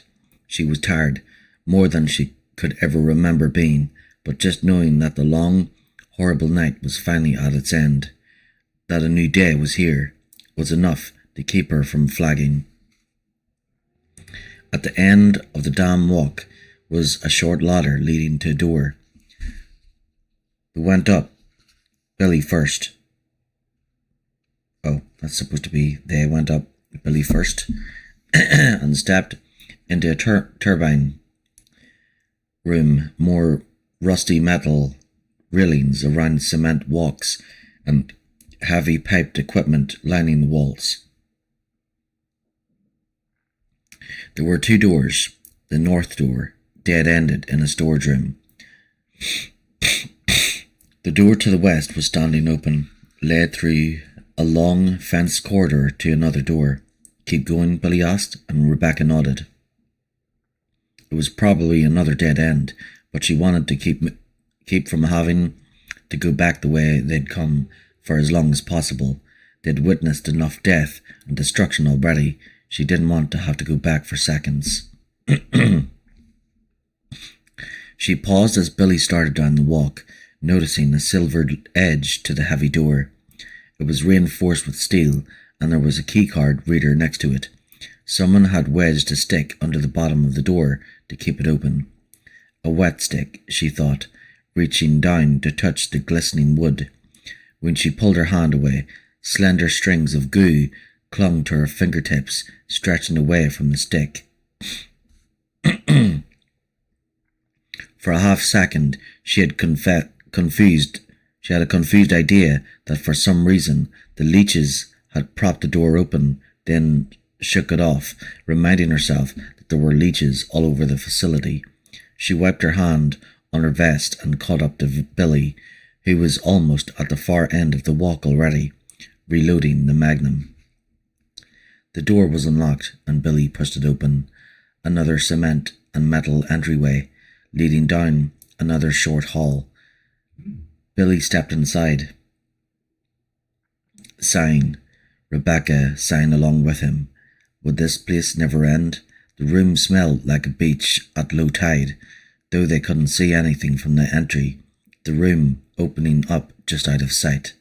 They'd taken 2 steps inside when they heard the click of a lock, the door sealing behind them. Automatic lock? Rebecca asked, frowning. Billy stepped back to the door, rattled the handle. It was closed before. Doesn't make sense that it would lock after we came through. Rebecca heard something then, a low sound that made her heart skip.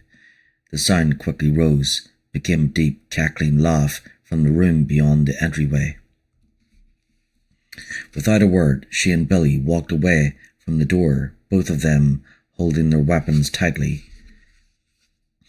Stepped around the corner and froze, staring at the vast sea of life that surrounded them, that seemed to cover every square inch of wall, that dripped and crawled across the ceiling, the floor.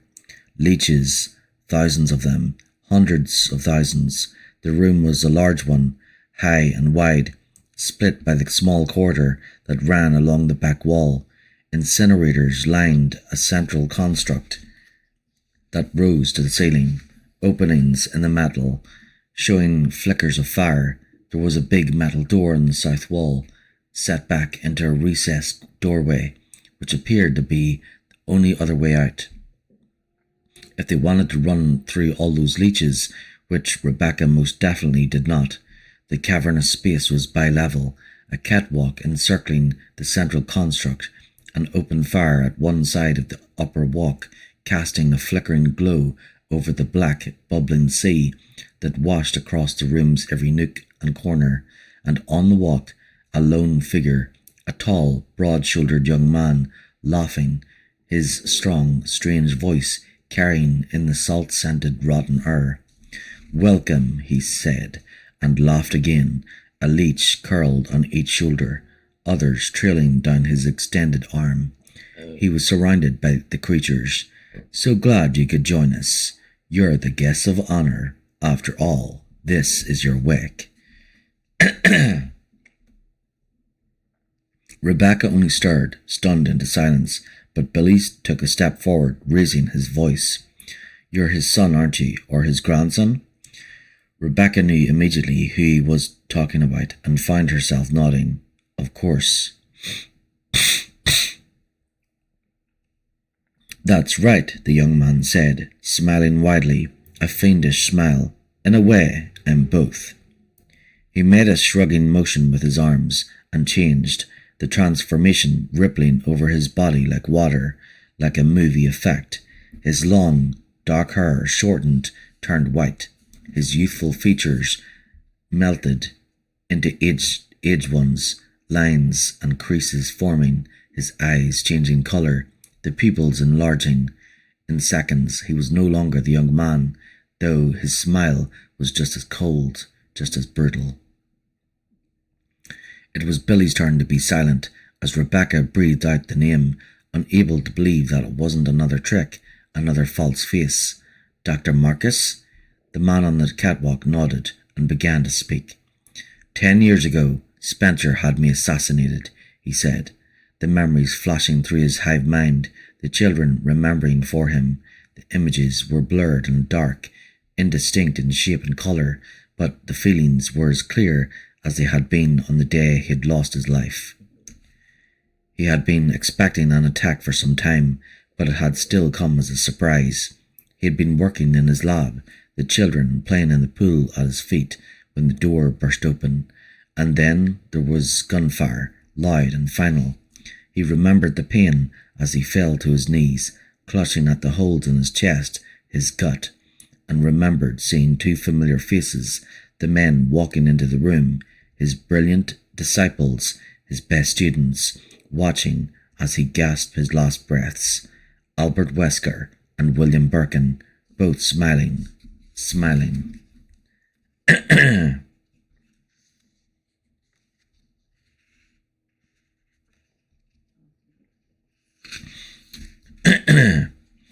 He remembered the sense of loss, the incredible anger that clawed to the surface of his dying mind as his body fell, splashing into the pool, the children scattering as everything went to black.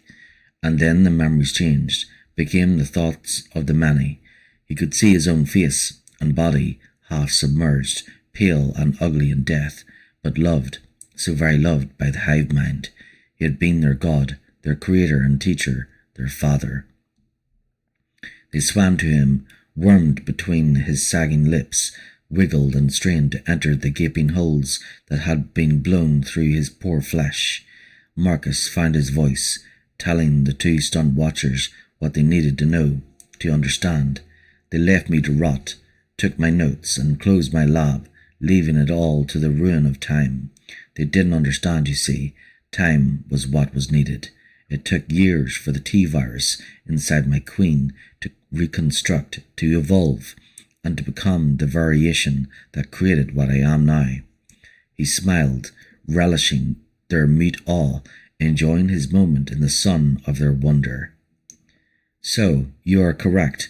I am Marcus, but I'm also Marcus's son and grandson, and every other extension, all other offspring. The union between Marcus and his queen, my queen, she lives inside of me. She sings to her children." At the intensity of his joy, his triumph, the children surged toward him, swam up his legs, tickled their way across his most familiar form, that of James Marcus. He revelled in the feeling, laughing aloud at the revulsion that crossed the faces of his two young guests. If only they knew the phenomenal rapture he felt as part of the hive. Its leader and follower, Marcus's death had freed him, had made him far greater than his human life ever would have allowed. I scattered the virus, he said. The world will know now what Umbrella has done, what Spencer and his stupid greed have contrived. Umbrella will burn, but Marcus will be healed as a god for what he created. I am the archetype of a new man, far superior to the lonely pattern of humanity.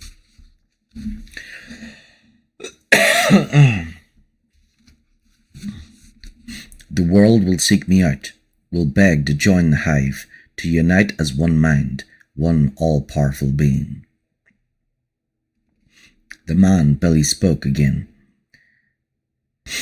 His face curled in loathing, his voice tight with it. You're dreaming, you're sick, twisted freak, whatever you are, and the world will seek you out, but only to kill you, to put an end to your insane delusions. Such a fool, so self-righteous. In his own stupidity, a great anger rose in him, in the children, tainting his joy. He could feel his body quake with it. We'll see who's going to die, he said, his voice trembling with anger. But it was no longer Marcus's voice. He had become the young man again, the children's vision of Marcus as a youth. He frowned, not sure why he had changed or how. He had not wished it, had not sung or willed the shift in form. The children swept through him, swollen with his anger, ignoring his inner commands, and for the first time since he'd crawled from the pool only a few months ago, since the hive had given him his new life, he had no control over it. The many would not listen, wanted only to smite the intruders, to squash them.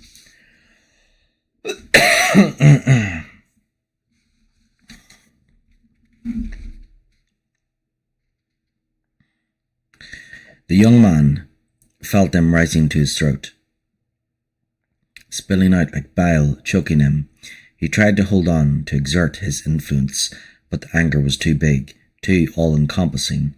He was changing, becoming something entirely new, and his struggle for domination was washed aside, lost to this new thing. The Queen, he could feel her consciousness filling him, her creative power surging forth, carried by the children to every part of his metamorphosing form. She wanted to kill, to destroy the two humans who dared to judge her, and she was far stronger than even he had imagined. The thing that had once been Marcus had no choice but to surrender, to become the most powerful player of all, to become the Queen.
and yeah, throat's getting sore.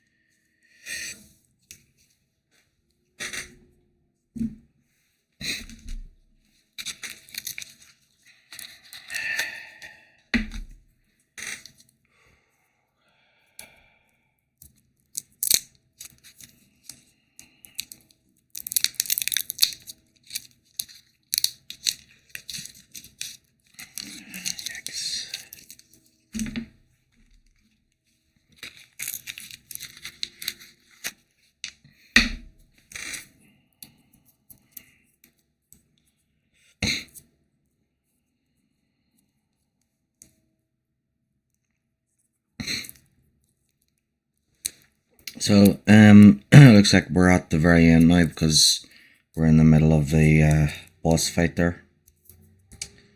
Final boss fight.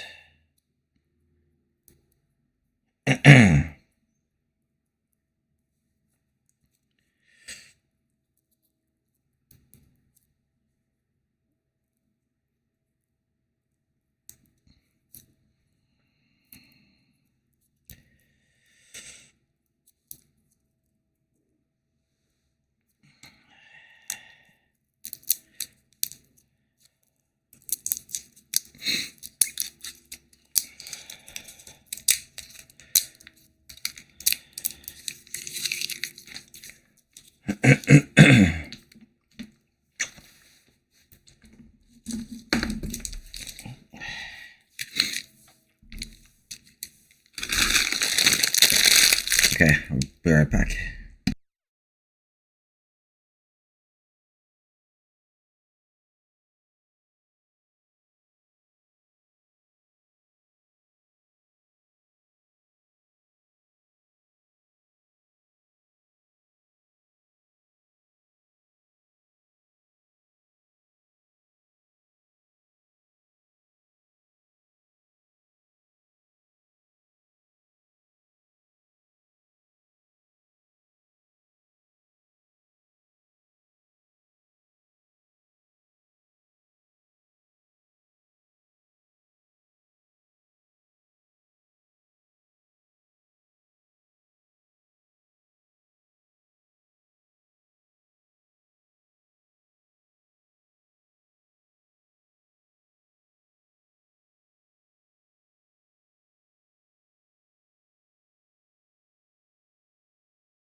Okay.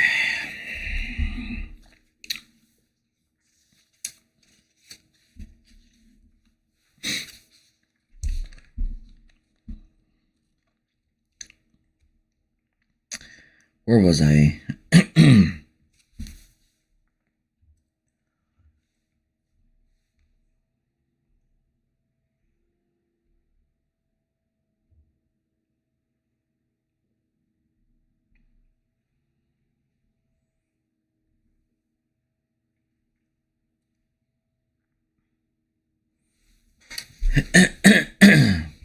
Oh, thanks.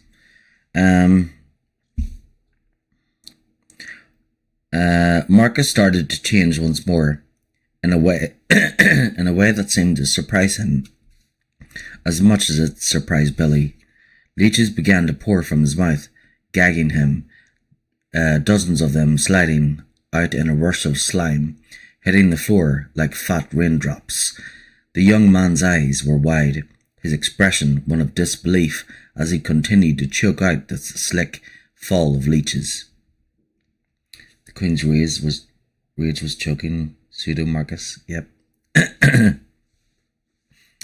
As soon as they hit the floor, the creatures rushed back to the young man, swarming up his body, attaching themselves, burrowing into him. Round shapes moved beneath his skin, tunneling, changing the shape and texture of his flesh. His clothes melted away as the leeches continued to swarm, giving his body a strange rubbery appearance. His arms and legs started to look like great masses of fat worms twined together. His face elongated, stretching, the skin turning to expose ribbed striations of purplish muscle tissue, throbbing, turning thick and wet with goo. Next to him, Rebecca drew a sharp breath as the Marcus creature lost its human appearance entirely, its whole body made up of those fat worms now, stuck together by dripping webs of clear slime. It grew in size as well, the leeches near joining the multitude, adding mass and height. Long, stringy tentacles shot up from its back, whipping around like streamers in a high wind, the colour of inflammation, of infection. The Queen, Rebecca breathed. She's taking control.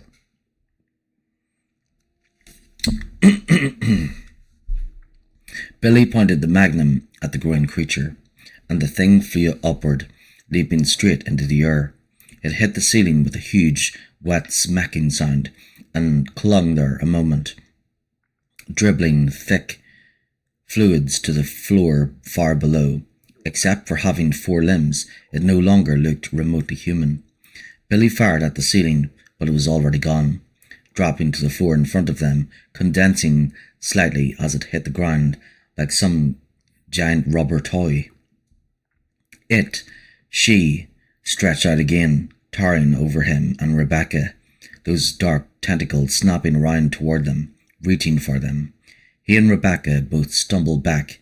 Billy felt his boots sliding as he stepped on any number of the leeches that still covered the floor, heard the soft, fat pop of each creature beneath his heels. Rebecca grabbed his arm, almost falling as she, too, slipped across the blanket of leech bodies. The deaths of her ghastly children had an immediate effect. The Leech Queen pulled her tentacles back and let out a scream. Makes me think of Men in Black, you know, the part where Will Smith steps on one of the cockroaches and is like, "Oh, I'm sorry, was that your auntie?"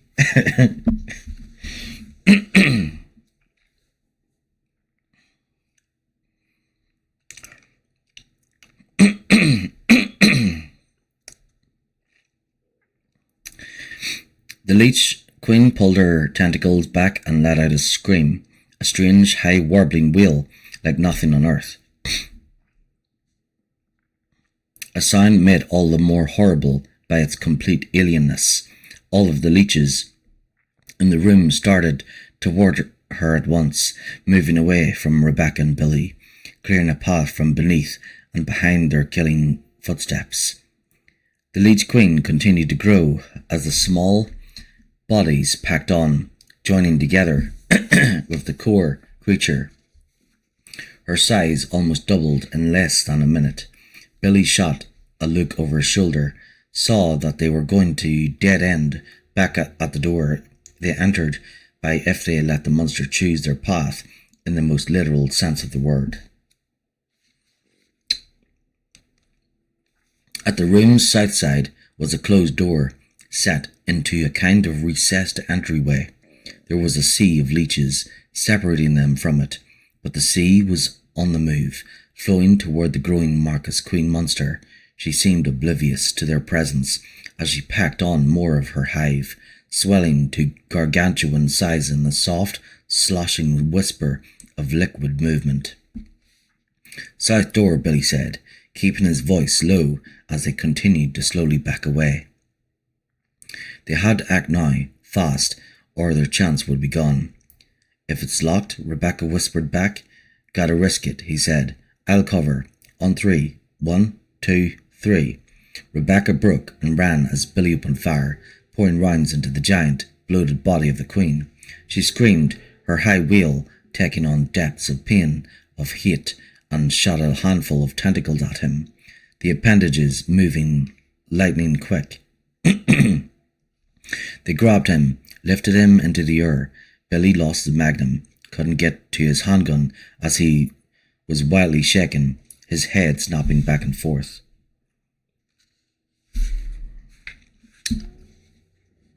His arms pinned by the creature's brute strength. Her tentacles curled around his chest, tightening like a vice, squeezing so hard that he couldn't draw breath. After only a few seconds, he could feel himself blacking out, the shaking world fading to brilliant spots of darting black. He heard the sound of the shotgun, and the monster was screaming again, dropping him, spinning around to face her new attacker.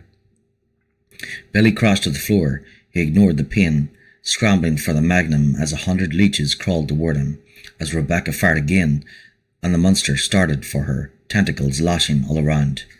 Billy got to his feet, saw that Rebecca had her back turned. The second blast hadn't been aimed at the monster at all, but at a standing control console next to the south door. She fired again, kicking at the door at the same time. It flew open, but the queen was almost upon her, easily twice her height, heavier by far. She'll rip her apart like a paper doll. "Hey," Billy screamed. No time to reload the magnum, had to get her attention fast, and he leaped into the nearest wave of leech bodies, jumping up and down, kicking and stomping as hard as he could. They burst by the dozen, spilled itcherous blood and goop across the floor, drenching his boots. He danced on their dying bodies, feeling a fierce, uninhibited satisfaction as the leech queen spun again, howling in distress. He saw Rebecca make it through the door, had a half second to be glad about it, and then the monster was snatching him up again, throwing him across the giant room in a blind rage. Billy slammed into the back wall. He felt a rib crack. Then he was falling, landing heavily on the cement floor. It drove the wind out of him, but he was on his feet again in a second, running for the south door, leeches popping underfoot as he struggled to breathe. The monster was about the same distance from the door as he was. Billy saw that he wouldn't make it, that she would get there before him, and sent a silent plea to whoever might be listening that Rebecca make it out alive. And then he saw her, not behind the south door at all, but half across the room, her shotgun trained on the leech queen, her back to the central incinerator. Billy realized that she must have run out again while the monster had been busy throwing him against the wall. He screamed for her to get back to the door, but she ignored him, firing at the queen as she charged toward Billy. With each shot, handfuls of leeches flew from the massive body, but for everyone lost, a half dozen more were clambering on.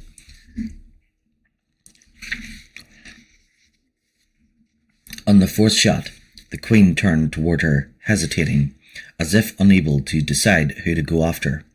"Get in," she shouted. "I'm on my way." Billy ran for the door, hoping to God she had a plan. She continued to fire at the creature, pump and shoot, pump, shoot. And then there was nothing but a dry click that Billy could hear across the room, the sound of inevitable defeat. The leech queen heard it too, and started for her, her body continuing to grow, to pick up mass as she lurched wetly forward. Billy had reached the south door and stood there, adrenaline pouring through his body, fumbling through his pack for the last 2 magnum rounds. "Run," he shouted, but Rebecca ignored him, not moving at all. She wasn't reloading, wasn't even reaching for the handgun as the Queen approached. Instead, she hefted the shotgun by its barrel, stepped back so that she was touching the incinerator wall, and drove the heavy stock through the sheet of metal of a heat duct, popping one of the panels out with an aluminium crunch. Burning matter spilled out across the floor. Rebecca jumped into the midst of it, kicking wildly, driving lumps of flaming synthetics and rubbish into the nearest wave of leech bodies. The Queen shrieked, ceased its advance, still well away from the sudden fire. Scorched leeches scurried to their father Queen, tried to climb the towering body to find solace there, but brought pain with them as they flocked together, attaching to the mobile hive. The Queen's shriek grew in intensity as smoking, burning leeches joined her, damaging her, making her writhe in what Billy hoped was insufferable agony. Billy saw her chance and took it, running for the south wall as the Queen tore at herself. Screaming, Billy emptied the revolver on the floor, dropped the last 2 rounds into the chamber, and snapped it closed, holding it on the Queen as Rebecca ran past her. But the Queen was beyond curing, at least for the moment, parts of her insane body turning black, melting, running like molasses to pool on the smouldering floor. Billy kept the magnum trained on the contorting Queen until Rebecca was past him and through the door. He quickly backed in after her, and she slammed the door closed. He took a deep breath, felt the pain in his ribs, in his arms and legs, his head, a dull agony in every pore of his body, until he turned around and saw what Rebecca was pointing at, a smile of surprised delight on her shocked, smudged face. His pain dropped away, became nothing but a nagging background to his own sudden relief. They'd shut themselves into a platform elevator shaft, one that went up, and from the depth of the wide tunnel that stretched away from them, at a diagonal leading toward a circle of light far, far above, the platform appeared to go all the way to the surface. They grinned at each other like children, too dumb with happiness to speak, but only for a few seconds. Their smiles broke as the dying Queen roared, her horrible voice carrying from the next room, reminding them how close they still were to dying themselves. Without saying a word, they ran to the platform, ran to the standing console that controlled the elevator. Billy studied the switches for a beat, then, with a silent prayer for deliverance, snapped the power on. The platform started to climb, carrying them up and away from the nightmare, or so they believed.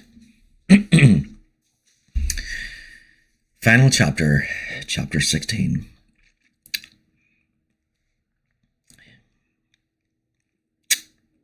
Yay! And it's 6 minutes past 1.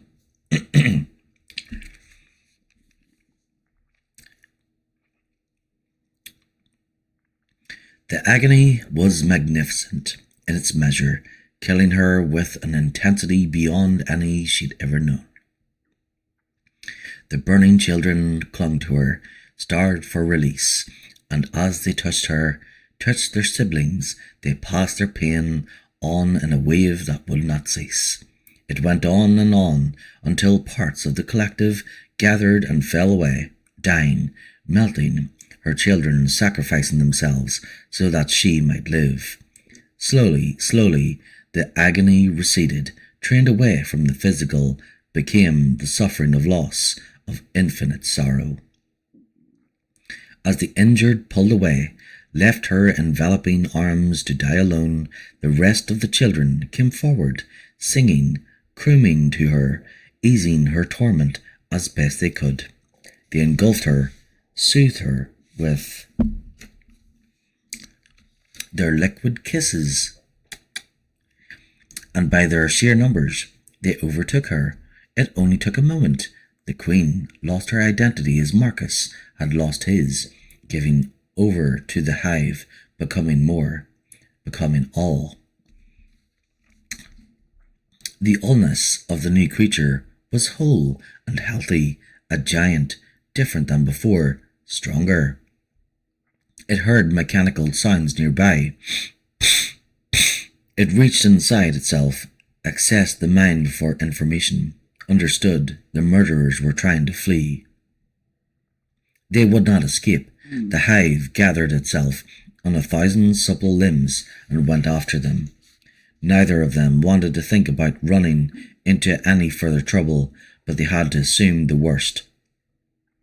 Rebecca checked the handguns while Billy loaded the shotgun, the two of them calling out the dismal numbers. 15 9mm rounds left, all total. 4 shotgun shells, 2 magnum rounds. We probably won't need them anyway, Rebecca said hopefully, staring up at the growing circle of light. The elevator was slow, but steady. They were already halfway to the surface. Would be there in just another minute or two.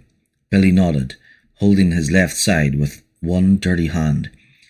Think that bitch cracked one of my ribs, he said, but smiled a little, also looking up at the light. Rebecca stepped toward him, concerned, reaching out to touch his side, but before she could, an alarm started to blur down the shaft. Each door they slipped past now had a red light flashing over it, casting crimson splotches of colour over the rising platform. What?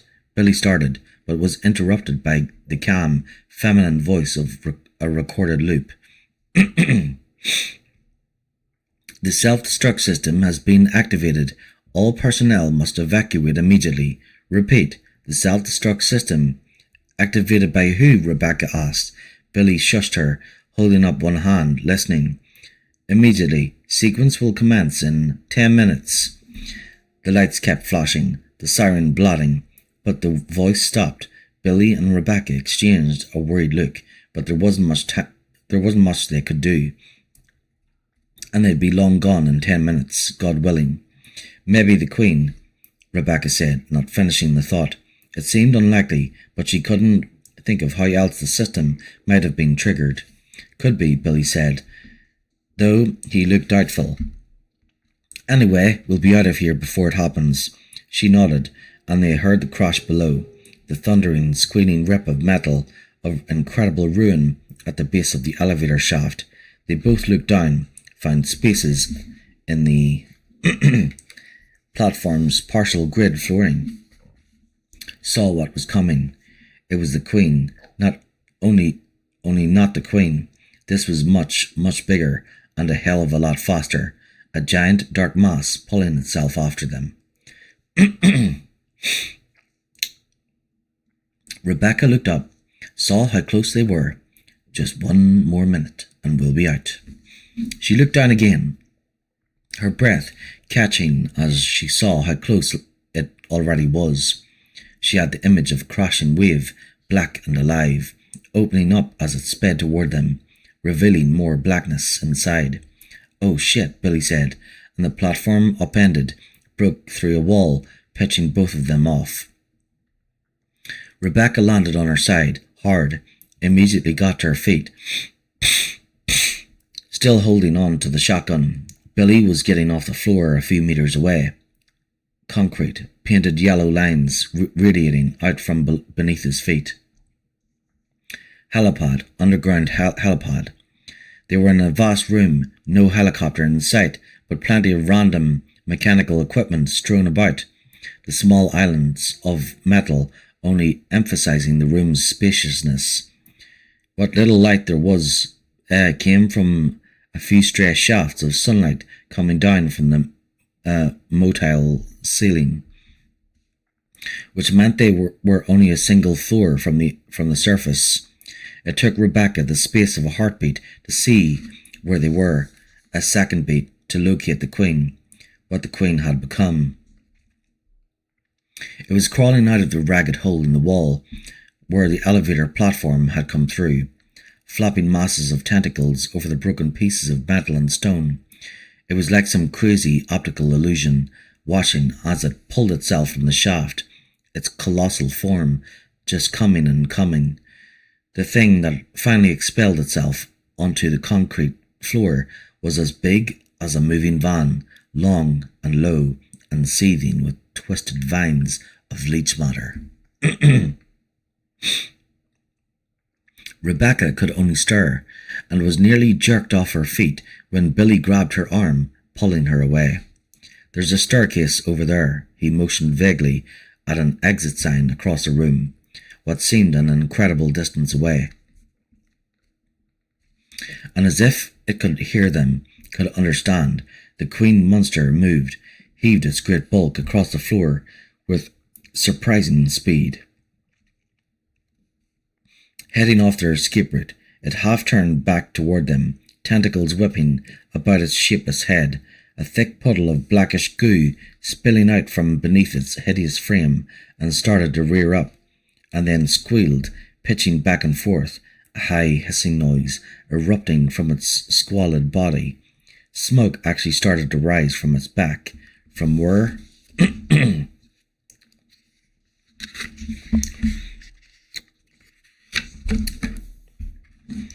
Sunlight. A shaft of sunlight, thin but bright, lay across the beast's back. The creature sidled to one side, moving out of the light, and started for them again. Billy grabbed her again, pulled her back. The self-destruct alarm continued to bleat, echoing through the helipad, and the female voice calmly informed them that they now had 8 minutes before the sequence would commence. "It can't handle sunlight," she shouted, as she and Billy both turned, started to run. They headed for the room's northwest corner, the farthest from the monster, as it humped toward them, twining between the stray beams of light. It wasn't as fast as it had been in the elevator shaft, less to push against, but it could almost keep up with them running. "Any idea how we open the roof?" Billy asked, shooting a look behind them, steering them more north. "Power's out," she panted, "but there should be manual latches, probably hydraulic. If the roof's on an incline, it'll slide open when we unlock them. We can hope." "Do it," Billy said, visibly winded. "I'll try and keep her distracted." Rebecca nodded, looking back at the creature. It had fallen behind, but it wasn't flagging. It wasn't struggling to catch its breath the way they were. She headed for a likely-looking panel on the nearest wall, as behind her, Billy turned and started to fire the 9mm. The hive went after them, shedding matter from its back where the light had touched. Its consciousness wasn't entirely animal nor human, but possessed elements of both. It understood that its home was threatened, that another force would destroy its shelter soon. It understood that sunlight meant pain, even death, and it understood that the two humans that ran before it were the cause of it all, were the instrument of its imminent destruction. One of the humans stopped, aimed a weapon, fired. Projectiles pierced its outer flesh, wounding, but did not penetrate to the core. As with the sunburns, the creature shed the injured matter and continued on, gaining quickly now, close enough to smell the human's terror. It lunged forward, knocking him down. "Shit!"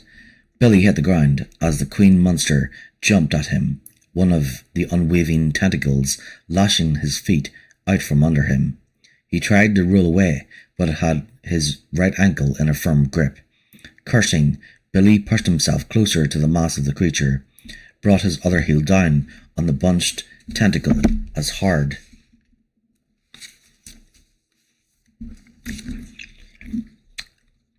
as he could, and again.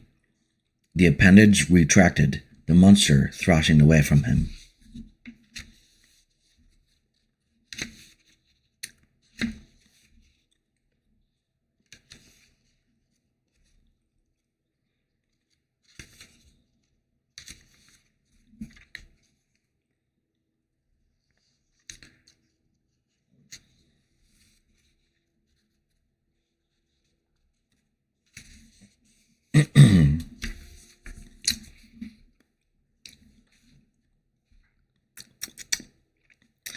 Billy sprang to his feet, spotted Rebecca at the west wall, messing with the control panel. He turned east and ran, looking back to make sure the thing was on his trail. Sequence will commence in 7 minutes. Lovely. It never rained, but it goddamn poured. Billy ran faster, pushing himself, the monster trailing too close for comfort.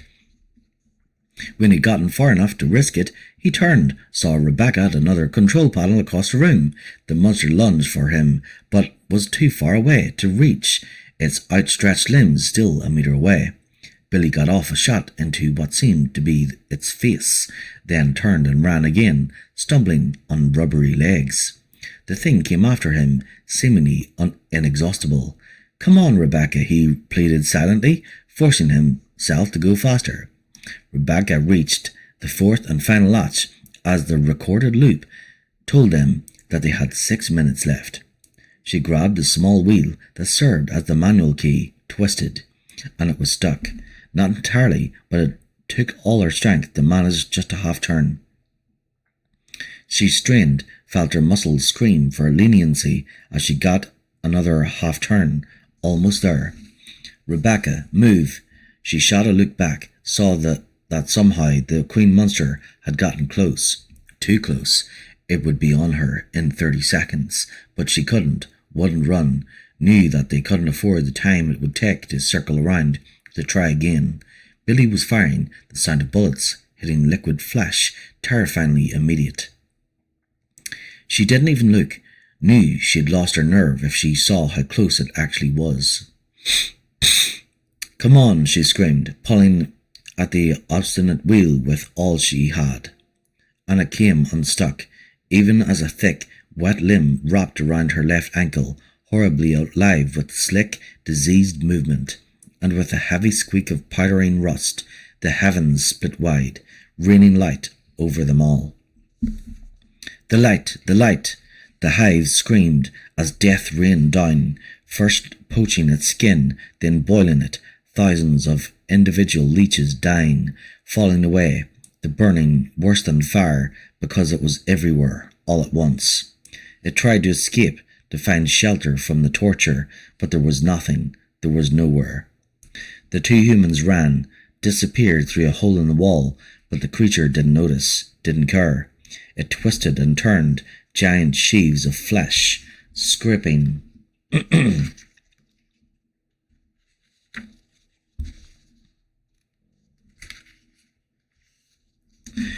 away, layers of its body smearing across concrete, exposing the pulsing pink center of itself to the cruel, killing light, the disinfectant light of day. By the time the building exploded a few minutes later, there was hardly anything left of it.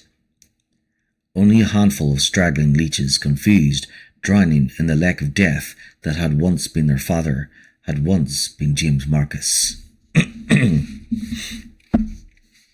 Chapter 17. They half ran, half staggered away, weaving between tree trunks in the cool morning air. The experience for Billy crazy, surreal, from shooting at giant leech monsters in the dark to a run in the woods, birds singing their morning songs overhead, a light breeze ruffling their dirty, matted hair. They kept moving, Billy silently counting down until he got somewhere near 0. He stopped, looked around as Rebecca also halted, breathing heavily. They had come out of the woods to a small clearing, high on a hill that overlooked the eastern Arctic forest. "Here looks good," Billy said. He took a deep, cleansing breath and dropped, sprawling on the ground, his muscles cheering. Rebecca did the same, and a few seconds afterward, the countdown was over.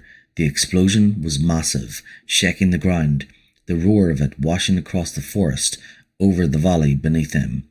After a moment, Billy sat up, watching the smoke billowing up over the treetops.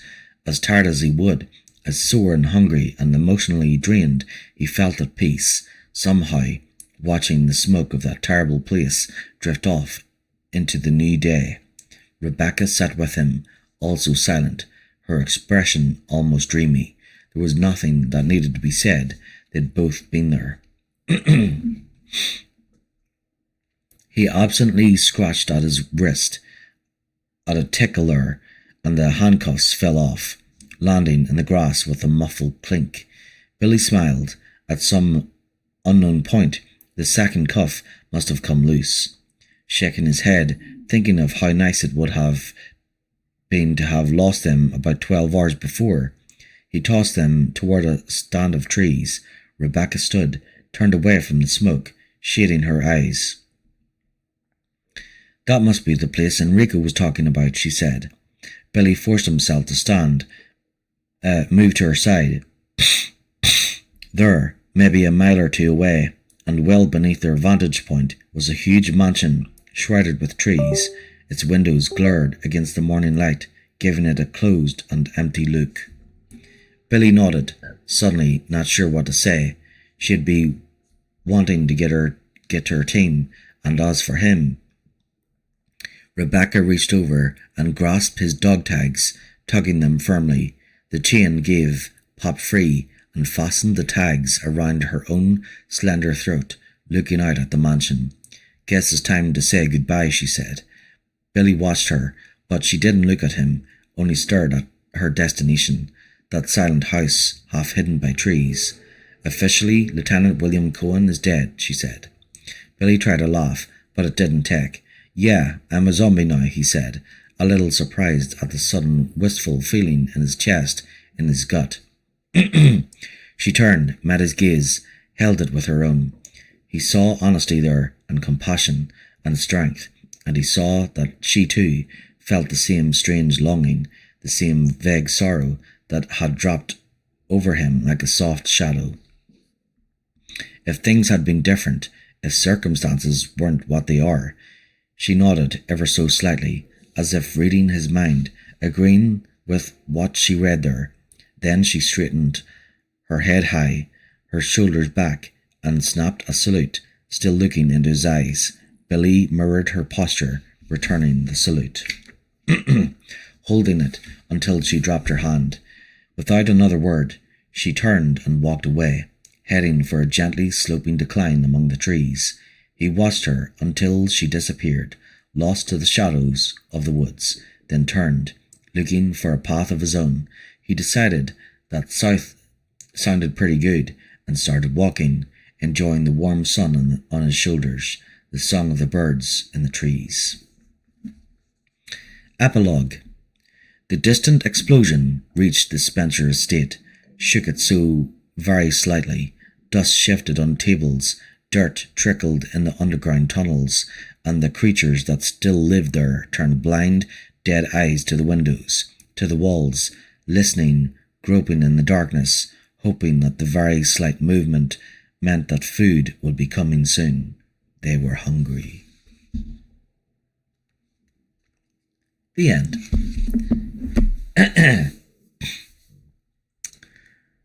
Yep. Well, that was fun. Not for my throat though. But yeah, so Rebecca's out of that hellhole, and now she's about to head into another hellhole where there's more zombies that want to rip her apart and eat her. Yeah. Poor Rebecca. It's not over yet for her. And then even after the mansion, once she gets out of there, then it's, for her it's Caliban Cove, where there's more zombies for her.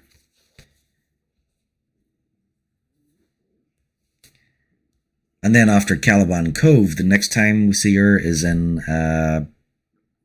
is it Vendetta?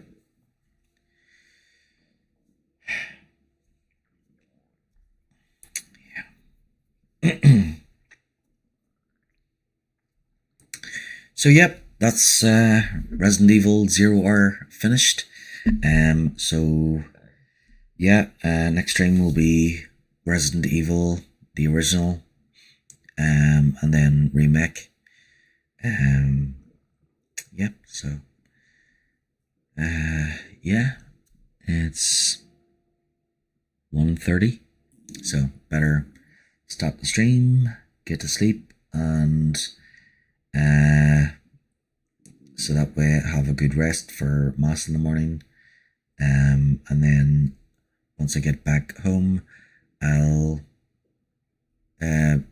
hopefully, if nobody comes in, then I can start the next one. So, yep. Good night.